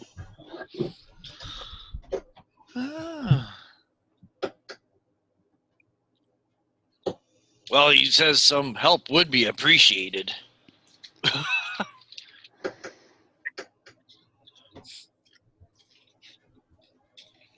I wonder, can my rapier take off heads? I'm pretty sure it can't. You could run him through the heart. Yeah, that would be probably best. Run them through the heart. While you're dispatching these people, you may want to ask, dude, Yeah, save one hostage. You got a rope? Oh yeah, I'll mention that to the dwarf.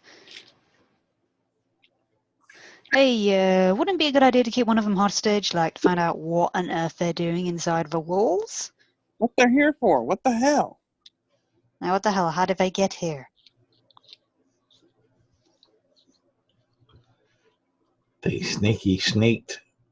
He says, Yes, I'm addressing the dwarf who's taking his axe to the bugbears. This is not Garl's master plan. He set it up in advance. well, he's like,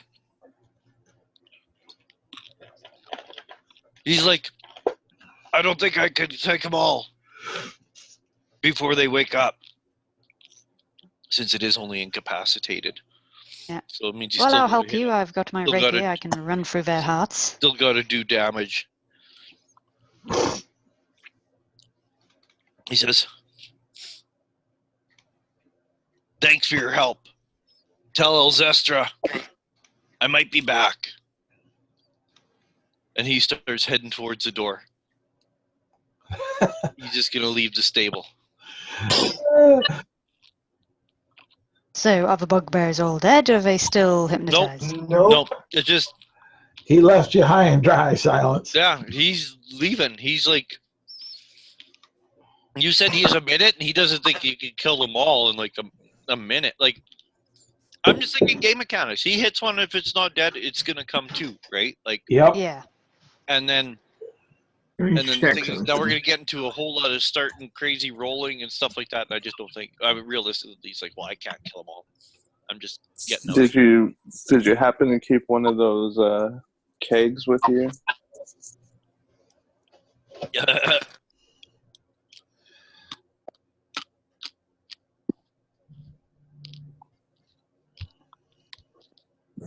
you get really lucky, you could maybe take them out with Shatter, but it's a stretch. You can't coup d'etat with Shatter. Yeah, got a point there. No, they can't take actions and reactions, but they're not. They're not. I don't think you can coup de grace them. They're not paralyzed. I watched a video So, someone had on YouTube. It was like basically reasons why they hate 5e. Because there's no coup de grace. Well, at first I was like, well, that's stupid to say you hate it. Then he started to win me over. I started agreeing with some of his points. And then by the end of it, I'm like, you're just a stupid dummy. Go do something else then, right? But one of the points he had that made me laugh was you could be unconscious and your dexterity bonus for armor class still applies. Yeah, I suppose. But, you have advantage and auto crit. So it's still, not like... I know. And see, that's exactly right, Michael. That's hilarious. I kind of agreed with him, and then by the end, I'm like, nah. Well, if you're unconscious, do you still get your +2 from your shield? Yeah. Well, at least why not, right? Yeah, why not? Yeah. Like, so it kind of made me laugh, but... And this is one of those situations, right? Like, they're incapacitated, which means they get no actions. They were incapacitated by surprise. So technically, all the bugbears right now are like also in single file walking out the door. And they Right? couldn't move, right? Right. They get no actions, but they can move. Because otherwise it says you have no movement. So that's what they're all doing. The dwarf's like, I'm out of here. And they're all like kind of stumbling out the door too. Well, at least the ponies are going to be safe.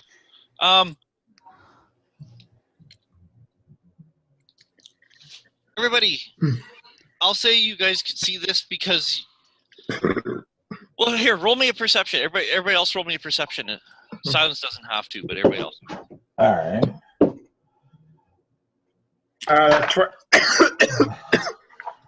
20 total. Not 20. I'm fucking rolling awesome. Okay, yeah, you guys are having no 57. problems. You guys can see. Carl got a 12. You might not. Garl does not see the dwarf slip away into the darkness, but you do see the line of like what appears to be bugbears stumbling out of the stables from where Silence went. Everybody else does see this figure that looks like the dwarf stable hand with his cloak and hood pulled up, slipping away into the night. How far is the stable and the bugbears from where Garl would be? Up on the wall. Close. Like, I don't know. Anywhere from like 30, just pretty close. Okay. This is stable, right? There's going to be rope. Well, and they said it's right next to... Oh, yeah, there's rope, yeah. Well, I'm going to try and tie them together then. You're going to try to tie them together? Okay. Yeah, I'm not shaking them awake, but I am tying them up. Nope. As they start coming out of the stable, and Garl doesn't see Silence, Garl will take a shot at one of them, thinking that they that they killed Silence. Okay, you can have advantage because, like, they're not gonna you're just a whole new factor in their reality. Oh, crit! I'm not gonna worry about the second one. And the critical should be able to stack. Let's see here. No. Like, bugbears are big. Like, they're... Yeah, they are. They're almost like 8 feet tall. That will be 8.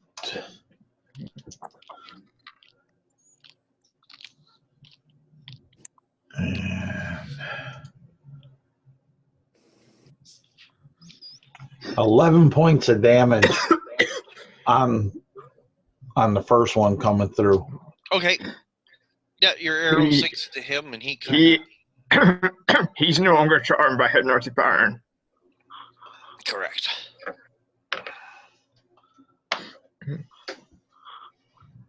And that's an arrow down.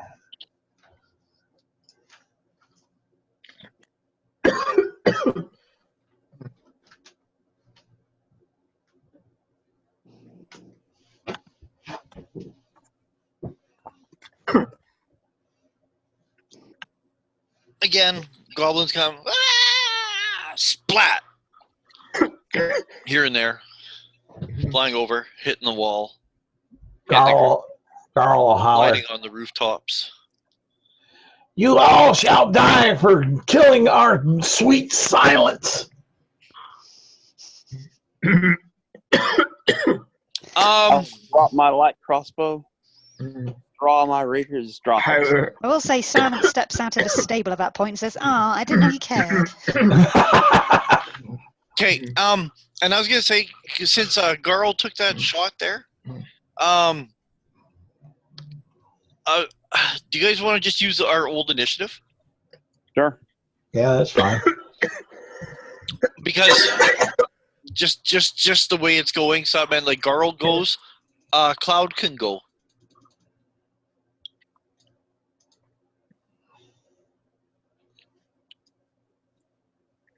All I need to know is like where Cloud is and what you want to do. I was gonna start engaging the giant. The giant? Yep. Is that what you said? Okay, you can see like where the giant has been hit with a couple of crossbow bolts, and you turn and swoop in. You can do what you want to do to this giant who's like commanding this small army of goblinoids and ogres. I was gonna cast Entangle on that area to stop Okay. him from moving.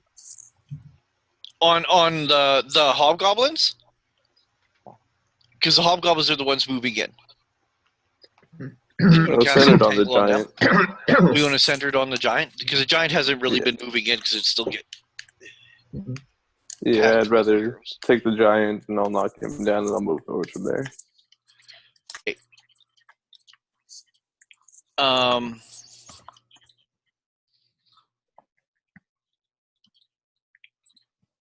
Oh, yeah, the giant fails. The ground erupts with like shrubs and grass and stuff with this giant in the center. It's quite a large area too, I think, for Entangle. Yeah, and the giant is like currently the vegetation wraps around its ankles and its shins, and it like as it kind of experimentally tries to pull its leg free, but it's captured to where it is. And next is Nicodemus. No, sorry, for Farai. how close are the hobgoblins? The hobgoblins would be about 180 feet away yet. Damn it. But as I said, you see a bunch of bugbears leaving the stable, Yeah. along with a dwarf that is trying to slip away into the night.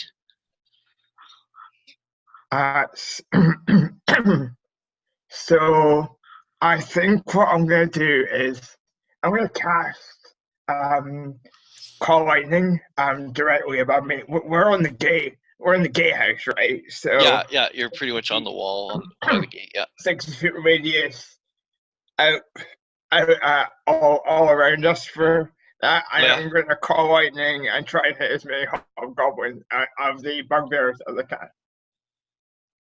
Okay. What is the Dex save. area of effect? It hits a point, and then what? Like It's a 10. Hang on. It's creature within 5 feet of the point, so 5 foot radius.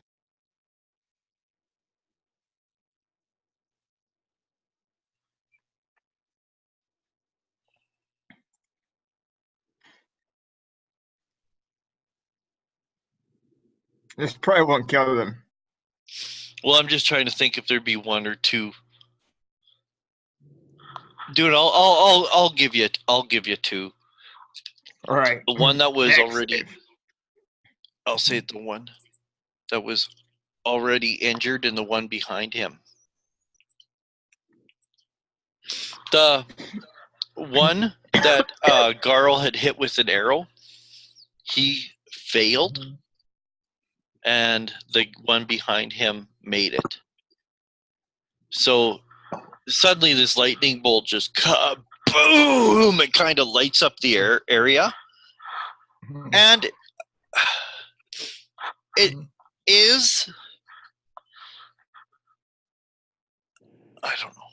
Anyway, I'm just wondering if that would actually knock the hobgoblins out of their hypnotic state. It would, because they took damage. Yeah, but I'm talking about like all of them, the sound. Oh, I don't think so. Okay, but roll your damage then. Roll your damage. I rolled 20 for the damage total. 20? The one that was hit with the arrow is dead. Yep. He just fizzles and hits the ground. The other one is damaged, but he is snapped out of his...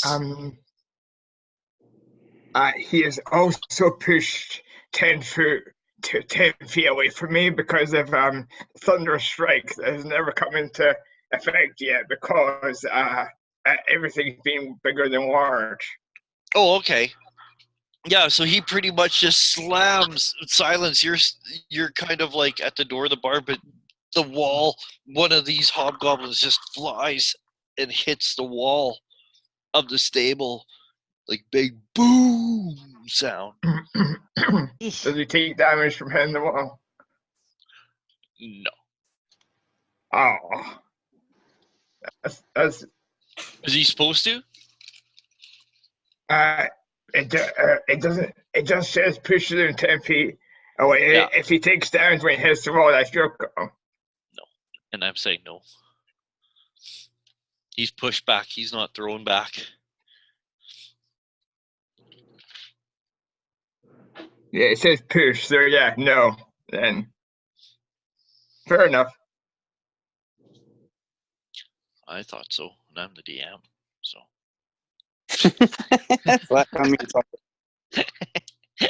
Nicodemus. I love that reply. I'd like to, as I was saying earlier, I would like to drop my light crossbow over at the wall where I was shooting at the giant. Mm-hmm.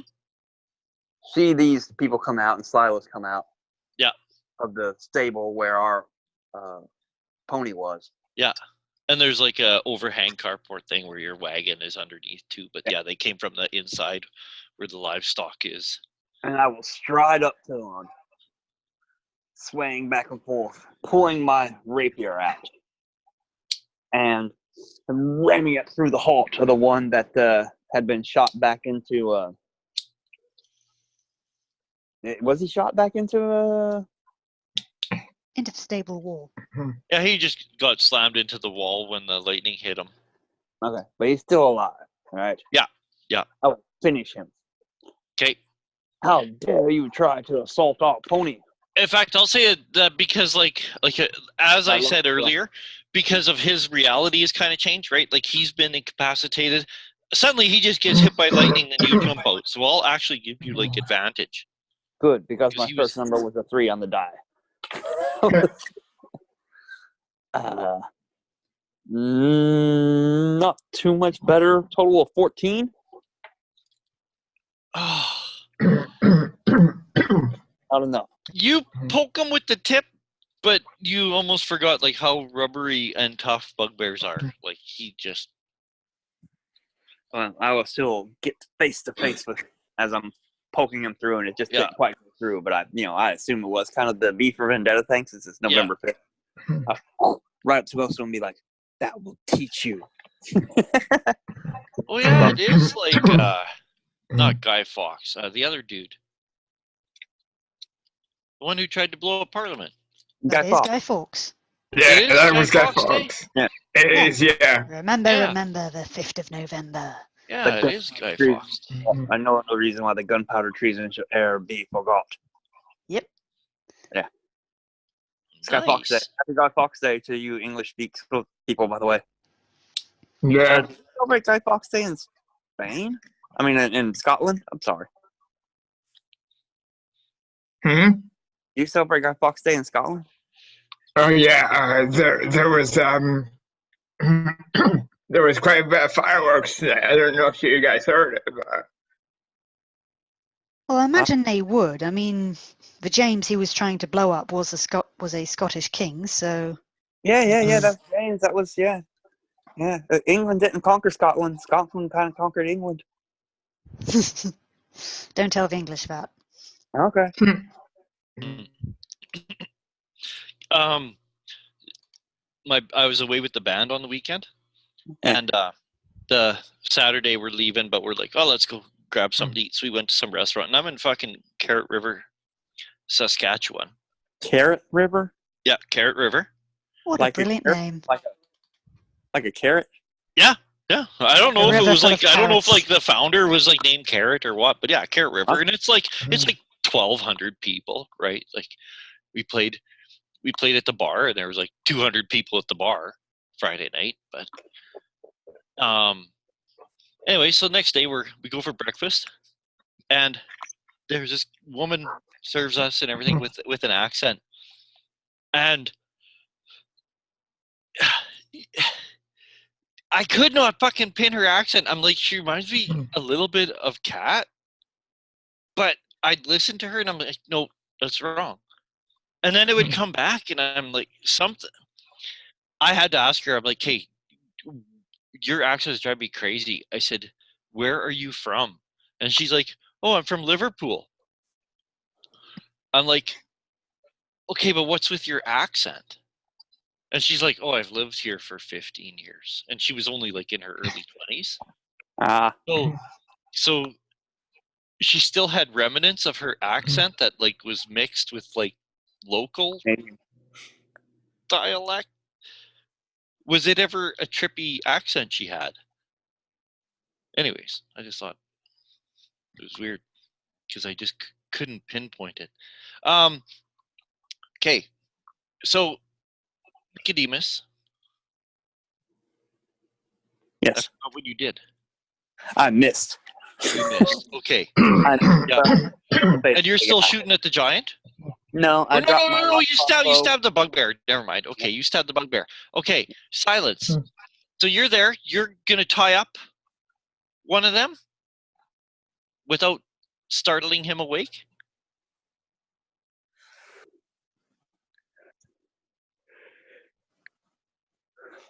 Did we lose her again? no, I think she's still here. Damn. Looks to be still here anyway.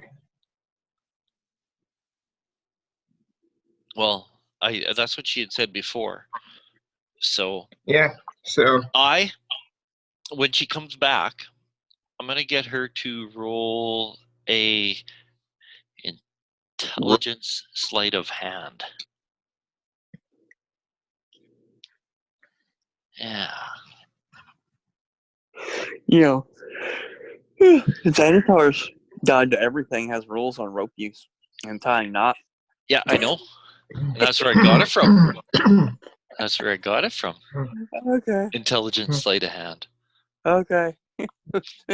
No, I know. I was going to say it too, Michael. It is the best book ever. What can I say? The greatest book ever.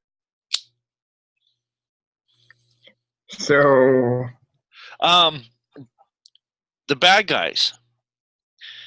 The one guy who got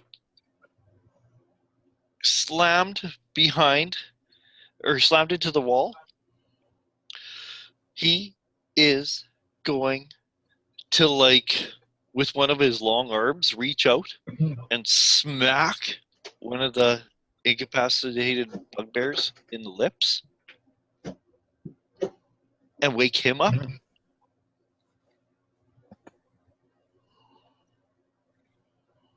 And he says something in a weird language. Yeah. As he looks down and snarls at you, Nicodemus. Mhm. More hobgoblins come flying.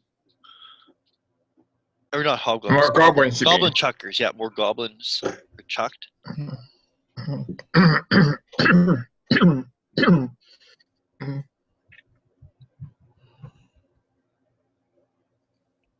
All right. Yeah. No, and none of them come near you guys. They're striking Oh, other Catherine's targets. here.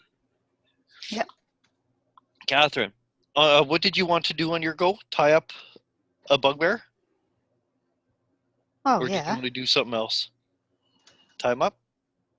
Well, now that they're slowly starting to wake up, I'm not sure tying them up's going to do much.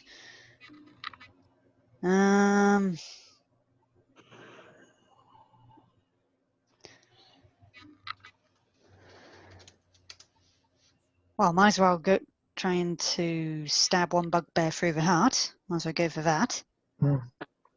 Okay, go for it. And because it's like your first attack, I will give you like advantage because I will. Just there. Okay, what will that be? Dexterity? Attack roll. So roll your die 20 twice. Pick the highest and add your proficiency bonus and your dexterity modifier, or your attack modifier. It's called. Attack modifier. Yeah. Because usually It'll be- you should have like a plus. What's your dexterity? Plus what? +2. Plus 2. And your proficiency bonus is plus 3. Yeah. So your attack modifier with your rapier is plus 5. Yeah. Right? Okay, both times it's 18. Oh, okay. Well, you rolled really excellently. Now roll your damage, please. Damage. D8. Rapier. D8 Oh, plus 2. D8 plus 2. Okay. So, wait, 2 D8s or 1 D8 but with 1d8 plus 2. 1d8 plus 2. Oh, well, that's crap. 3. Okay. Oh, that does suck. We'll just say you hit the guy that was already damaged, right? Yeah, let's go for that. No, because she's like still at the back of the line, so it would Back of the be line. a guy Oh, who like okay. right because they had.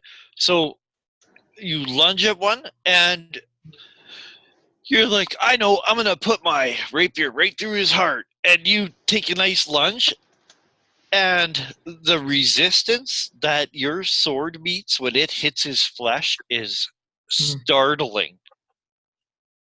And you kind of think to yourself, oh no, as you kind of stab him, and you can see he kind of yelps and holds up his hand and swats the tip of your sword away, and this bugbear is now like looking at you menacingly, no longer incapacitated by your spell.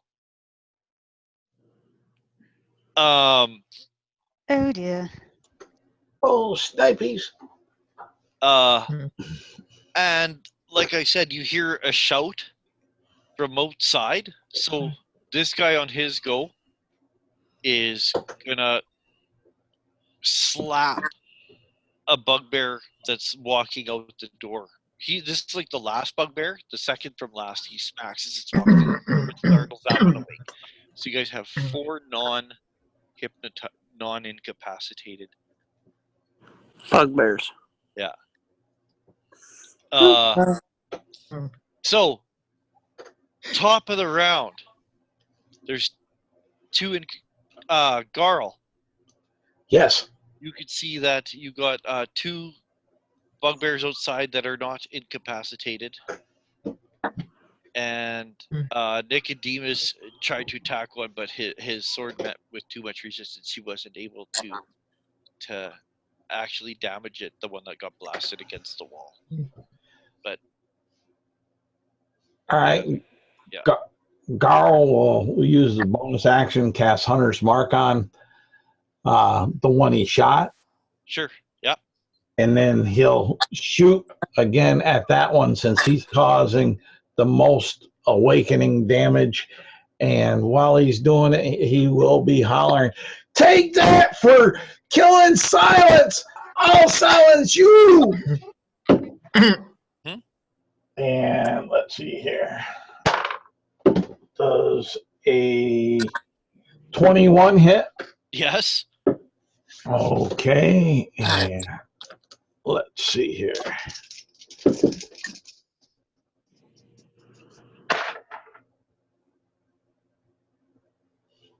That's 11, 15, and if I remember right, they're humanoids. Mm-hmm. So that'd be 20 points of damage. Piercing. And that's with your bow? Yes. You, Nicodemus, you're there, like I said, this bugbear kind of looks down menacing at you, and you're kind of like, gulp. And he's like you said, after he woke up the other one, he looks like he's going to attack you this next round, when suddenly an arrow just strikes him in the neck, and he just stops and kind of blinks, surprised. His hand kind of reaches up and touches the fletching sticking out of his throat, and then he just falls over dead.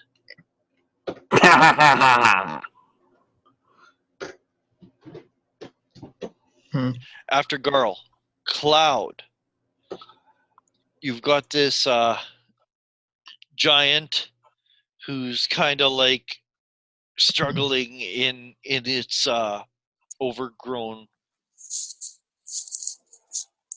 bindings. I will cast Primal Savagery. Okay. And I will attack the giant. Okay. It's going to be a 16. That hits. And that's 25 acid damage. Okay. And that's my turn. Okay. You can see its flesh kind of sizzles and blanches where the acid hits. And Far Eye. Are the hobgoblin within 60 feet of the gate yet? No. Okay. How many bugbears did I hit with my call lightning again? 1. Just one. Okay. I'll hit where the one that's awake then. The one that's full health and awake. Yeah. I'll hit that one. Okay. Roll your damage while you're. He made it. Cool. 28. Okay, so he takes 14 points of damage. He still suffers quite a bit of damage from that. As because he's awake, he kind of looks like he's closing in on Nicodemus because the other one went down. So he kind of looks like his attention to is on Nicodemus. All of a sudden, you sizzle him, and he takes a considerable amount of damage, even for that. Nicodemus, this one just gets killed with an arrow, one it just gets blasted with a lightning bolt near you. Oh, and he gets pushed 10 feet away from me. So. Oh yeah, well there you go. All right. And I'm like, haha, and now I shall finish you. I'm just looking to see if it's an action. Never mind. So yeah, I'm just gonna stab him with my rapier then. Okay. Oh well, I was hoping I could do that as a bonus action or something, but no, it's an action. So do I have advantage again? Unfortunately not this time, no. Because this guy was awake. Yeah, now I will finish you. And my rapier is still stuck underneath the other guy's arm. as he was slumping over from having the arrow stuck in him by then. Oops. And then I do that look of, not me. Well, he doesn't really notice because, like I said, he just got I blasted rolled by lightning and pushed. So it's I all rolled a kind of happening, and he didn't have time to notice your clumsy attempt because of the reeling that he is undergoing. Silence. Yep. It's your go. You got a couple bugbears in here looking at you menacingly. Hulking furry things with big floppy ears and long gangly arms. I'm wondering if I can use hypnotic pattern again, or will it not work again? You can use it again. It would drop the effect of this Yes. spell. Yeah. But it would work anew on these two that are in here. Yeah, the previous one would end though, so the other guys would be back to normal. All of them. I think they might have really high constitution, so shatter won't work.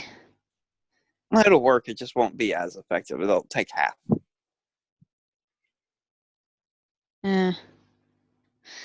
Oh, wait. Tasha's hideous laughter. Might as well try that out. Can you affect more than one with that? Can I what, Ryan? Can you affect more than one person and is it concentration? One Because action if it's effect. It's a creature of if your it's choice, but concentration, then you're going to drop hypnotic pattern to use it. good point. Hang on a minute. Hang on, I'll pull it up.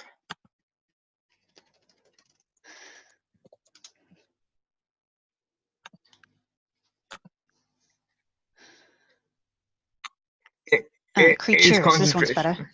Yeah. Sleep isn't, however. Yes.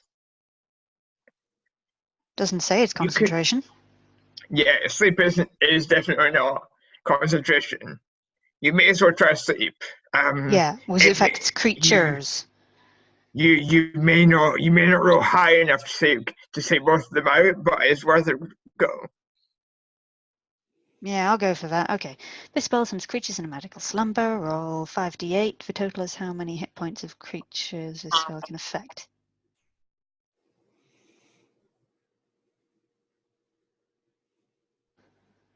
What's the radius of sleep? Is Nicodemus in that radius? No. She's pretty much inside the stable with the two, and Nicodemus is just outside the stable with, like... I'll be fine. Yeah. Oh, it's a 20-foot radius. It's not that wide an area, so... Oh, range is 90 feet, but I can choose for creatures, so Nicodemus should be fine. Oh, you choose. Okay, cool. No, it's creature within 20 feet of a point that you choose. You don't choose to get affected. You just choose the point. So I can choose a point where it's far back enough that it doesn't hit Nicodemus. Yeah. And even if you don't, it's fine. I'm okay. I'll be all right. All right. So sleep it is. Roll 5d8 for total as how Ryan, many since hit you're points. looking at it, does it go around corners? It just says a radius, 90 feet. Well, the range is 90 feet, but... It doesn't... It just says within 20 feet of a point you choose, so I assume it goes through walls or around corners or wherever. Yeah, that's what I want to know. Okay. Okay, I'm sorry. Kate, roll. Okay, 5d8. Hang on a moment.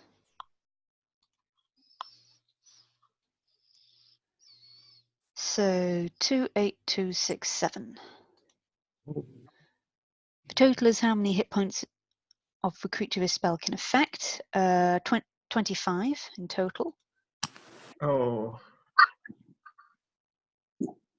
starting of a creature that has the lowest current hit points. Each creature affected by this spell falls unconscious. I think everyone's trying to do math. 2, 8, 2, 6, 7. What is that? 33? No. 2, 8 is 10. 2, 6, another 8 plus 13 is 31. Right? Yeah. Yeah, that's correct. I wasn't adding, but sure.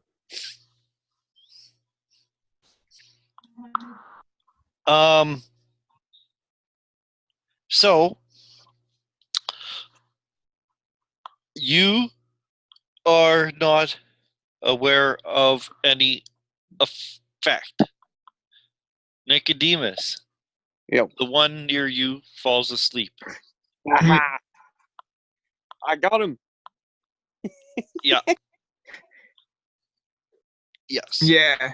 So the two that are on you are fighting. Catherine. Yes. Dang it.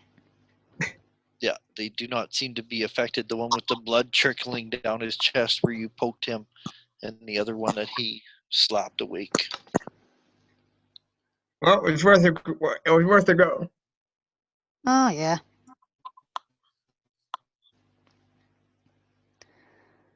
What I need to do now is try and survive. Mm. Okay.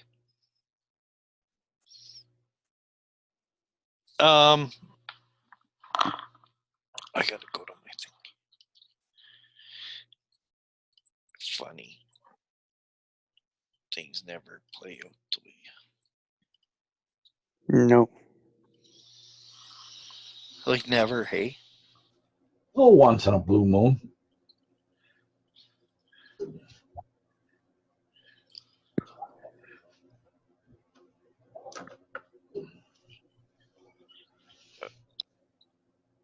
Okay, I gotta see one more thing.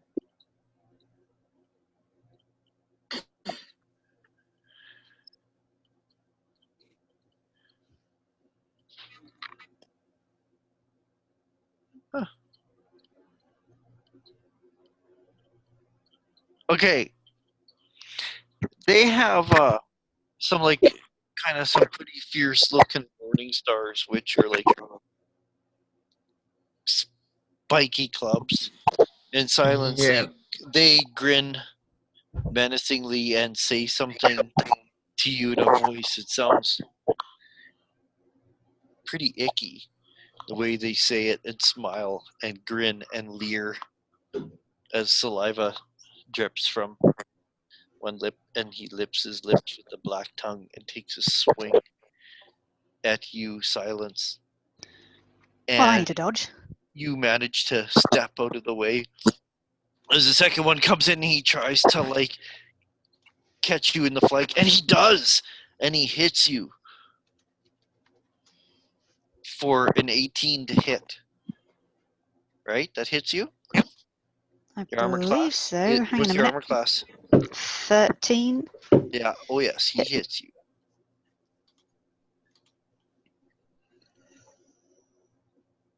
He hits you for 7 points of damage. Wowzer. How many points of damage?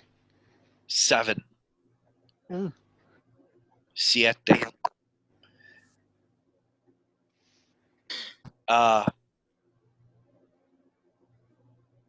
I want you to roll me a Constitution savings throw, please. Constitution Roll your saving D20 throw. What would that be? plus your Constitution bonus. +2. Constitution plus 2. Normal Does she D20, get right? Does she Yeah. get Jack of all trades on this? No, it's a saving throw, Okay. not an ability check. Yes. I was wrong. Okay. So just a D20 with a 2 modifier. Correct. Okay. 4. And Snipey. Nicodemus and Garl, you can see on the outside that the other goblins seem to come. Bugbears. Yeah, sorry, bugbears come to. Well, they're goblins, yeah, of a type. Okay, yeah, nice.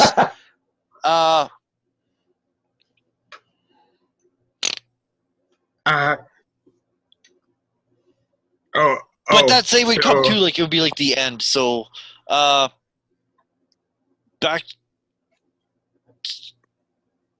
Yeah, that's it. They come too. So now there's like there's one sleeping, and there's like two in the stable with silence, and then there's four outside that are kind of stumbling around that now come to out of their Yeah. awake. The one is sleeping on the ground, and Garl, you could see that the bugbears that were like incapacitated now have seemed to like have pulled their mind together and now looking around, assessing the situation, hoisting their weapons and choosing targets.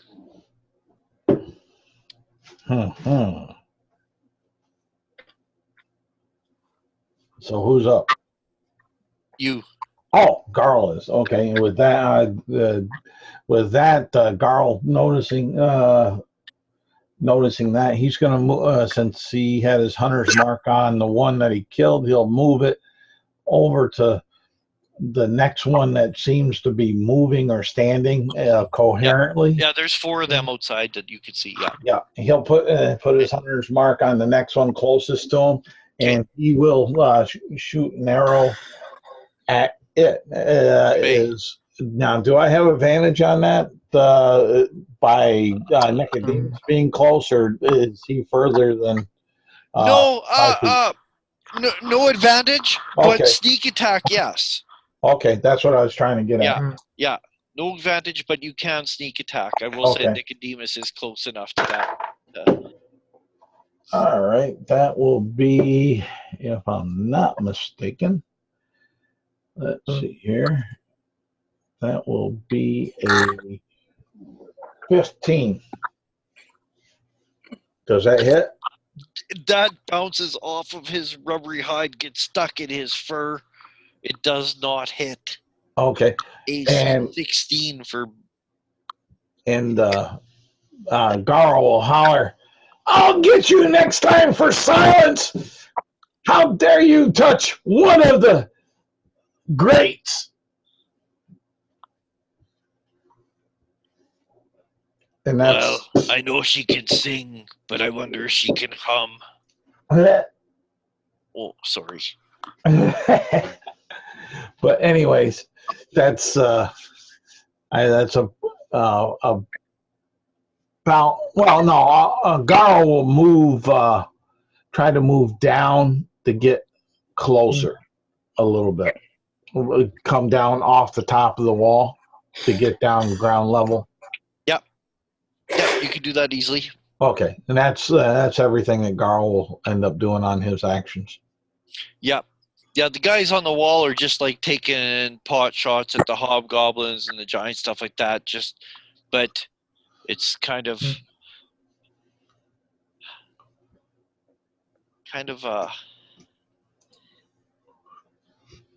you've seen this tactic before, right? So okay, so you move down and all that. Cloud, and you are I'm attacking. tormenting this giant. Oh, tormenting. Well, you know what I mean. Yeah. Yep. What do you want to do? Does a 15 hit with another Prime of Savagery? It does hit. Just barely, but it hits. And that's a 21 in damage, acid. That's it. Oh, yeah.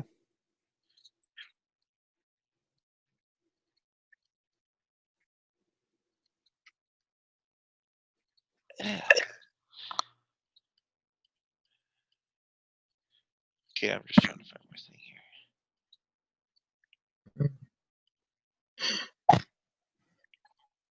Yeah, yeah, like I forgot to roll during the giant's go, but the giant did break out of the entanglement. He's not out of the area, but he's making his way to the edge as you blast him. and he like wipes away at the acid with his hand. And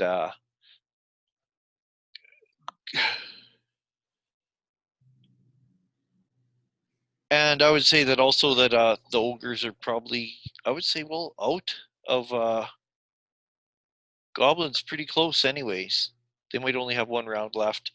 But okay, so you injure him, and Far Eye, you could see that it looks like all the bugbears are awake, and the hobgoblins are at 120 feet away. Okay. Then I'll hit the bugbears again. Okay. As many as I can. As many as I can. Still one, I'm guessing now. Roll your damage.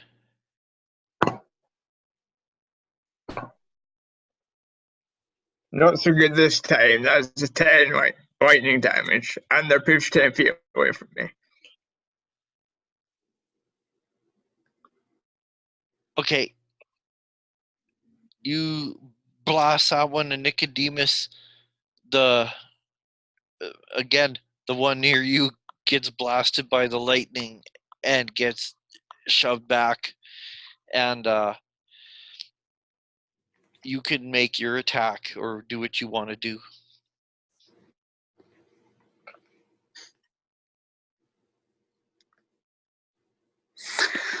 I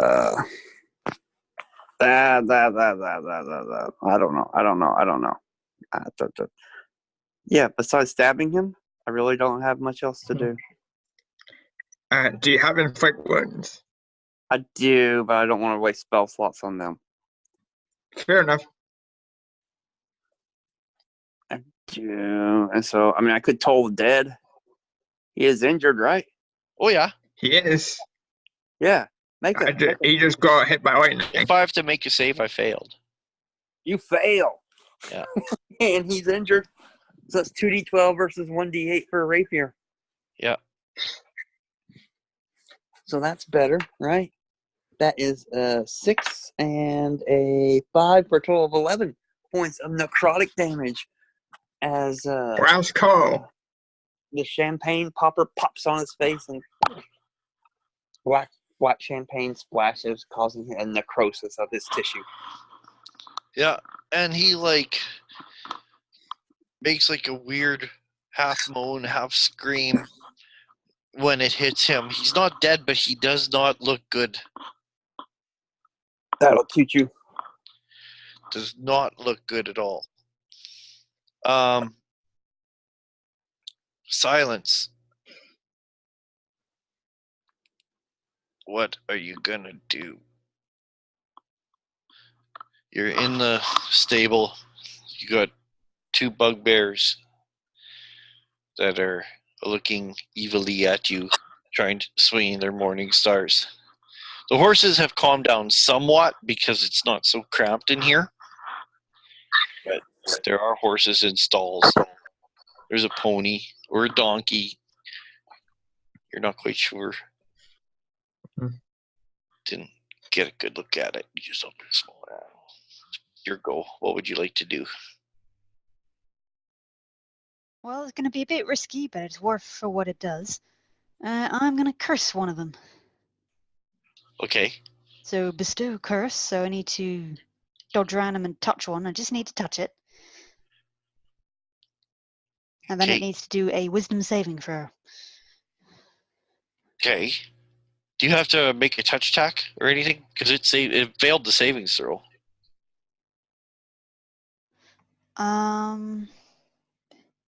Possibly. I mean, it just says I don't think touch a creature. I don't think you do. I don't think so. No. Because it's usually one or the other. But it failed to save. I rolled a 7 on the dice. So Okay. even with the modifier, Let's see what I've got for it. When you cast a spell, choose the nature of the curse from the following options. I've got choose one ability score. While cursed, the target has disadvantage on ability checks and saving throws made with that ability score. Or while cursed, the target has disadvantage on attack rolls against you. Or while cursed, the target must make a wisdom saving throw at the start of each of its turns. If it fails, it wastes its action that turn doing nothing. I think Or you do while that the one. target is cursed, your attacks and spells do an extra 1d8 necrotic damage to the target. Well, it might succeed on a wisdom saving throw, Ryan. No, I Yeah, failed. but Yeah, it throws yeah, but on one of the options. it's It has better. to make a wisdom saving throw at the start of each of its turns. Oh, If it fails, it wastes its action doing nothing. Yeah. That still feels like your best bet because it's a roll to see if it's going to attack you. If it fails, if it succeeds, then it has Well, to roll again to try and hit you. Well, is that option, or the wild cursed the target has disadvantage on attack rolls against me? That could also be good. Yeah. I'll go more for the disadvantage on attack rolls against me because they're definitely going to be trying to attack me. okay. I'd rather have them disadvantaged.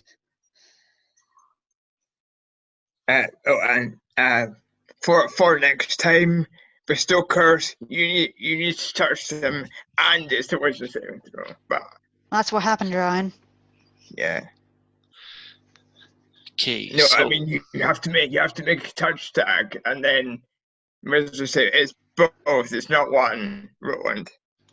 I know, and he did throw the wisdom, and the bugbear failed, Ryan.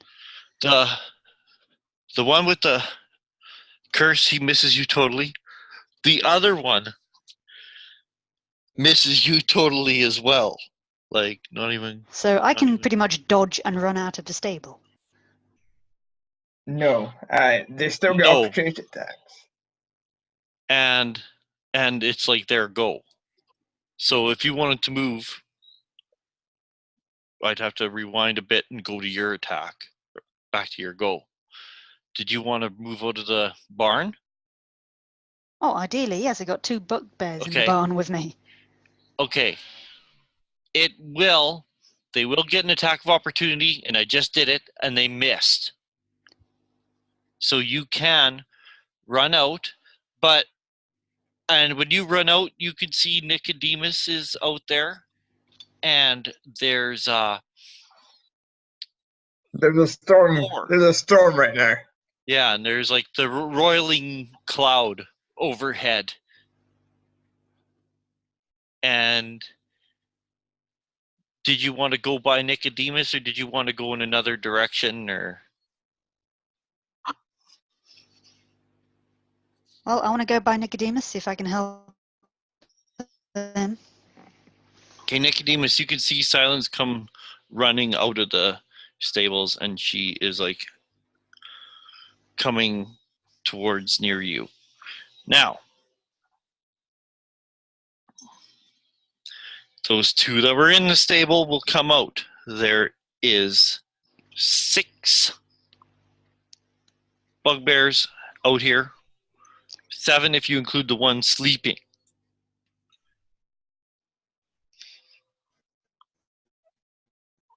I'd rather be in the open than in a confined space.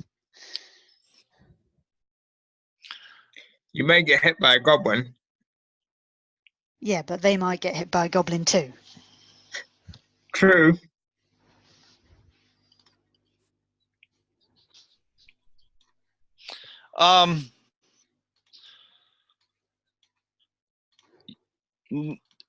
These bugbears come out, and they all kind of like, there's kind of no one else around. They kind of swarm around you guys, and they're each going to take swings. Nicodemus and Silence both get hit once out of the 6 attacks, and the one that's so. Oh, and Nicodemus, you take a big 5 points of damage. Shh.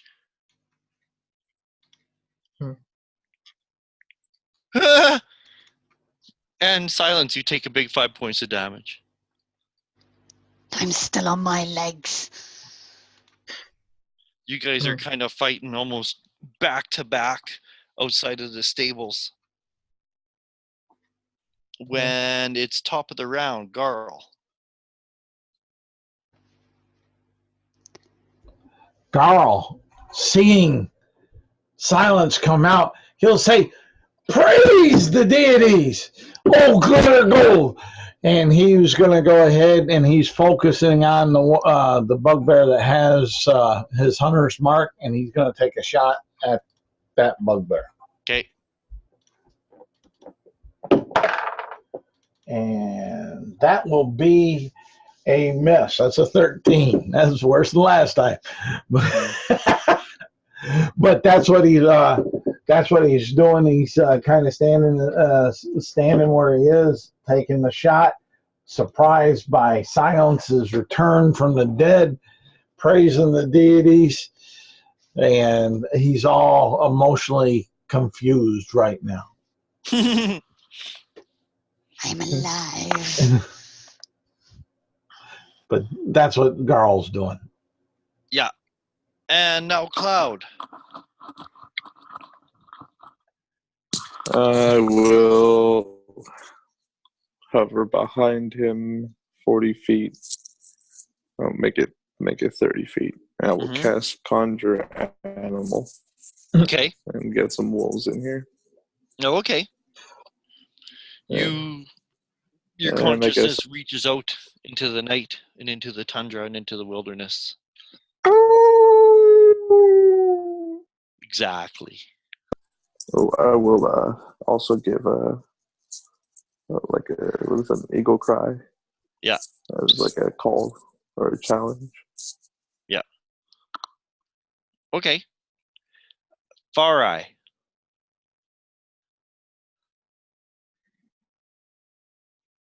Your hobgoblins are at 90 feet.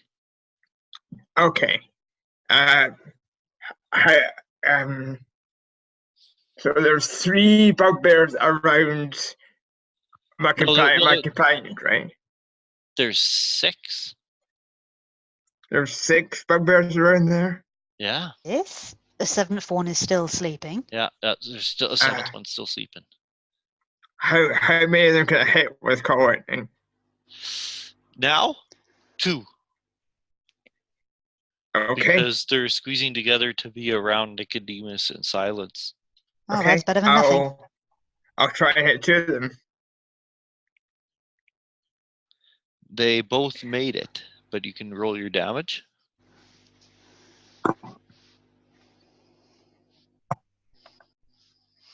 Uh, 26. One of them drops. The one that was injured before. He is dead. Dead. Dave, he's dead. Everybody's dead, Dave. Yeah. So there's 5 conscious. Nicodemus, you see another one drops when that lightning comes scarily close, but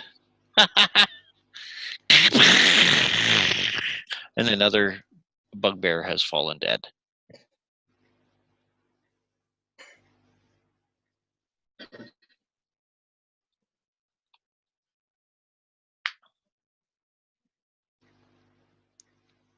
Nicodemus?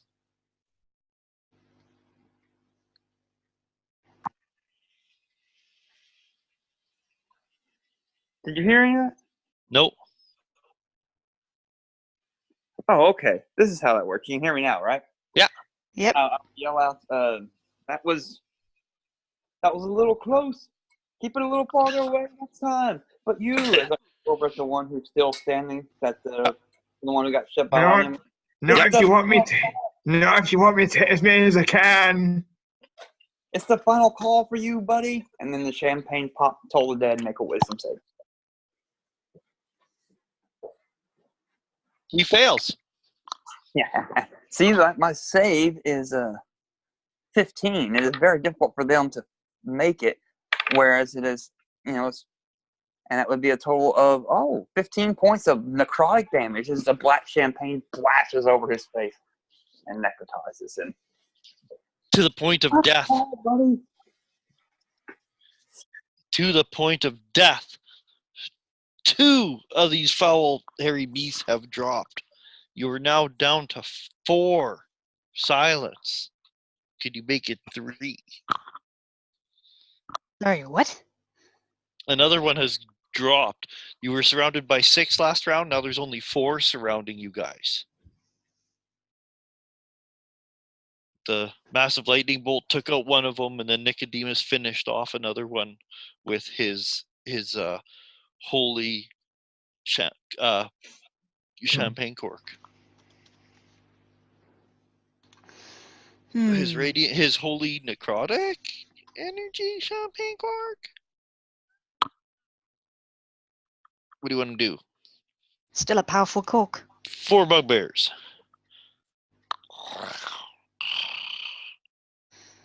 Well, I'm gonna use my rapier again. Okay. You lunge at one. I'll say it's the one that was on you before. The one that has the blood trickling down his chest where you pricked him before. Yep. Make an attack roll. Roll your die 20 plus 5 20. for your attack. 1d20 plus a 5. 13.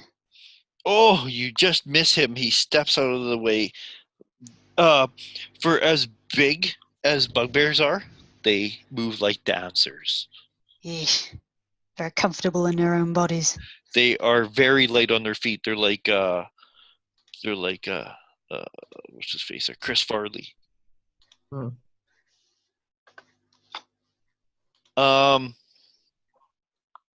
The 4 of them.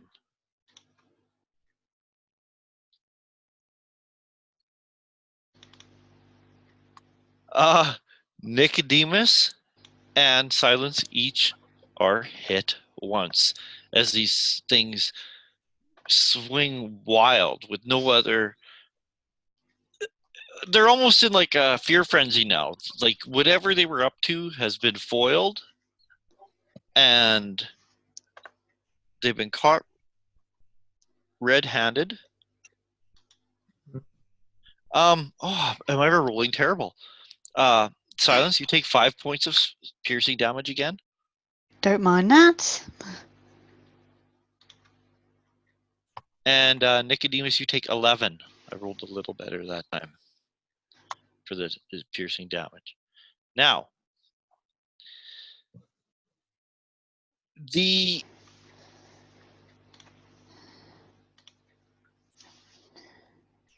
giant is like out of the entangled area, and it shouts at the ogres something in a language, but it points towards Cloud, and the giants are gonna, or the ogres have no more goblins to pitch, so they are gonna move to intercede themselves between the giant and Cloud, and they don't have enough actions. Are they? What? Are they going to enter the? Oh no, I dropped Entangle, by the way. Oh, it was concentrated. Yeah, no, they could have walked around it, but they're just gonna they don't have enough, like they don't have enough actions to like move up to you, and because they also have to like grab some sort of other weapon because they're out of goblins. They can't just launch goblins at you, but they are coming to like intercede themselves between you and the giant, and you'll be having to deal with them next time. And the giant is just gonna move away, like literally like 100 feet away, stumble away into the darkness, into the night. Just Mhm. The Hobgoblin squadron will move closer. They're at 60 feet. And it'll be top of the round. Garl. Garl, the one that he had his hunter's mark on, is that alive or dead? Oh, yeah. It's alive. It's alive? All right. So that's who he's going to focus on. And he's going to shoot an arrow at it and at the same time holler, "Leave my comrades alone! Your mother is a pussycat!" And, okay, that's better. A 17. That hits. And yeah, you get your sneak attack because Silence and Nicodemus are there. Alrighty, let's see here. And 11. It's 11. It's 15, 16. 19 points of piercing damage. Okay. That one looks very injured as it takes an arrow right into the rib cage, but it's still up. Although you can tell that what you did is like a grievous wound. All right. Did I notice a rise of fervor from him? Oh, absolutely, absolutely. You see a house cat. You see it. Its back straightens as it gasps with the searing pain of it. And your father smelled of elderberries. Yeah. And after you goes Cloud. You got these 5 ogres that are closing in on you as the giant has moved away 100 feet into the wilderness. I will. Yeah, you can see they have these big backpack things on with these catapults. One of them, actually, I should say there's 4 here. So you have 4 ogres near you. Okay. I will cast Plant Growth at the giant. What's the range? 150. Oh, okay. Is Conjure Animal still up? Plant Growth is not concentration. Oh, okay. It's a 100-foot radius around the giant, or in the direction the giant's going, I should say. And then I will fly or full dash towards the giant and have my wolves deal with the ogres. Okay. In fact, my wolves are all going to take the dash action while they just growl at the ogre. Okay. Okay, so you can see that the giant goes stumbling into the difficult terrain. The wolves go running as the chaos over here on this end ensues. After Cloud goes Far Eye.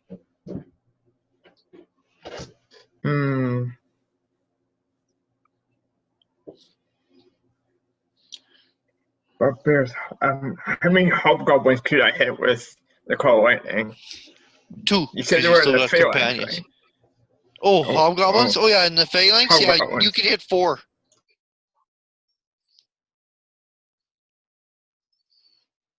Okay. Yeah, I'm they're 60 feet away. They could be hit there in 2 rounds. I'm gonna hit the hobgoblins just in case. Yeah. Okay. Roll your damage.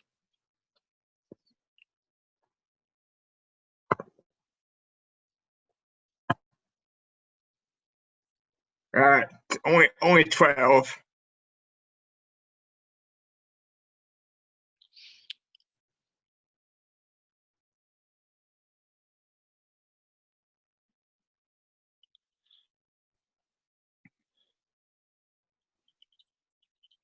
Okay.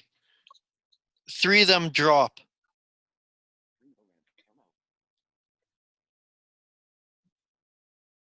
3 of them go down. How many of them are there? There's 10 in the Okay. phalanx of hobgoblins.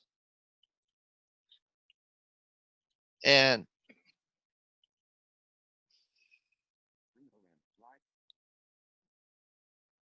yeah, so anything else you want to do? 3 of them go down in the phalanx. You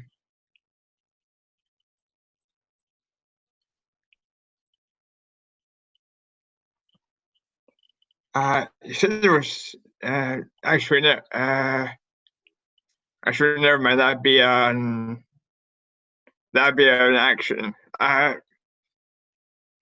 No, I don't. Hang on. Well, let me think for a sec.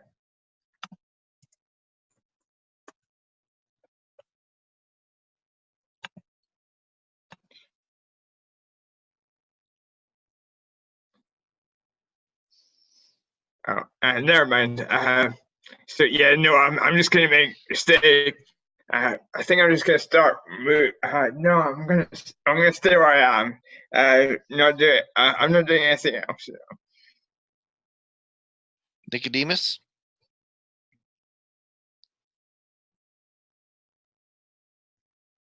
I kind of dropped out for a second. You mentioned that I took damage last round. How much was it? 11. Okay. Let me take care of that real quick. Hit points, damage, 11. Apply. Okay. Are there any injured? Yes. Ah, yes. That one. Okay. Make a wisdom save. As your time is up, as I brandish. Just FYI, I just noticed I don't have a rapier. I have a short sword. So that's what I've been brandishing this whole time. So I'm not, Okay, yeah, I failed to save miserably. Natural 1. and he is injured, so that will be Yeah. 12. That'll be a 4 and a 7 for a total of 11 points of, I think, is necrotic damage. I mean, Yeah, it is. It is necrotic. He dies. You. It is over for you, and for all the rest of you. Bow down now. Bow down. Pass out from the holy drink that I offer you, so that you may live to drink again. Yep, there we go. I'm done. So you're down to 3. Silence. Oh, lordy, lordy. Well, I'm saving my spell for when facing what's outside. So I'm still stuck with my rapier and dagger. Once again, I'll use my rapier.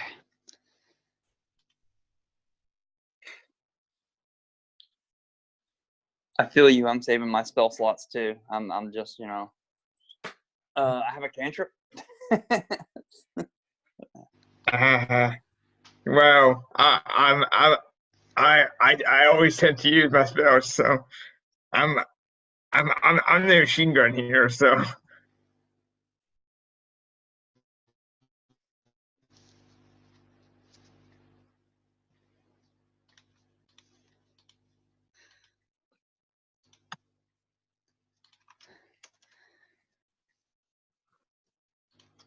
So is a rapier savings throw, or do I need to do combat? No, you got to. Oh, a Yeah, rapier roll attack attack. roll. Attack. Yeah, die 20 plus 5 for your attack roll. Yeah. 15 this time. In total? Yeah. You unfortunately miss. Dang it, again. But since they're down to 3 and they're being blasted by lightning and their plans have been foiled, they're going to leave. And Oh, thank goodness. Nicodemus and Silence may each take an attack of opportunity as these bugbears split. Just make an attack roll. Again, you get to basically a free attack when he tries to run away from you. Where are they? Oh, this time it works. I've got a 23 now. Pardon me, Nicodemus? Where are they running away to? Oh, that'll hit. That's a 22. It kind of looks like the nearest wall, which would be like the eastern wall. Okay, so they're like they're looking like they're going to like jump over the wall and climb down or something. Yeah, it looks like they're gonna like climb over the wall, scramble over the wall, and How far is the wall? How far down is it? Quite far. It's a castle wall, but Okay, 30, 40 feet, something like that. yeah, something like that. Yeah, Ah. But- Okay, but and like we're I mean, these gonna- are bugbears. They can like run and clamber over, and yeah, they're very pretty- athletic. And I tag mine for 4 points as he slips away. I gash him in his arm or something. I don't know. okay, you do. You gash that one in the leg, and you roll your damage silence.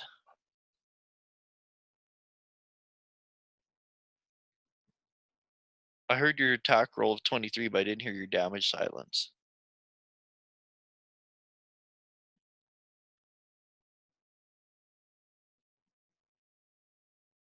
Catherine, you still there?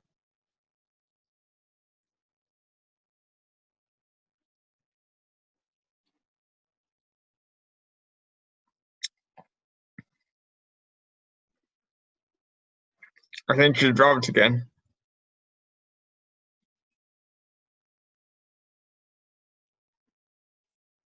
Okay. It wouldn't be enough to kill him anyways. Yeah. So they do. They run. They leap. The spot where they came here, it looks like that it could be the way they came in because this wall is relatively close, and it looks like it was quite easy for them to clamber over it. I am gonna call her a day here. And that's what you get for crappy socialist Swiss internet. Yeah. Yeah. Thought Their it from internet's like Superfly. cheese, full of holes. Oh, that CERN super collider thing sending off like space-time distortions. Yeah, she's actually in the future right now. So Yeah, Yeah. she's not lagging. it's like some Stranger Things crap going on there, you know. Yeah, we'll call her there. You guys, although the three who survived left, there's one asleep. We'll ask him afterwards. Yeah. He'll So- probably wake up before we're done with the Frost Giants, though, but still.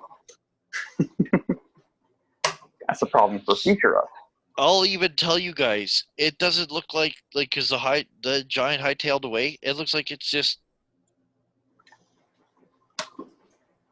Aww. plan was foiled. I'm not You going to be guys able have to. that feeling. Plan was foiled. It's regrouping. That's all. Just so we can slay it. Nah. Cloud's after it. He wants some giant eyes.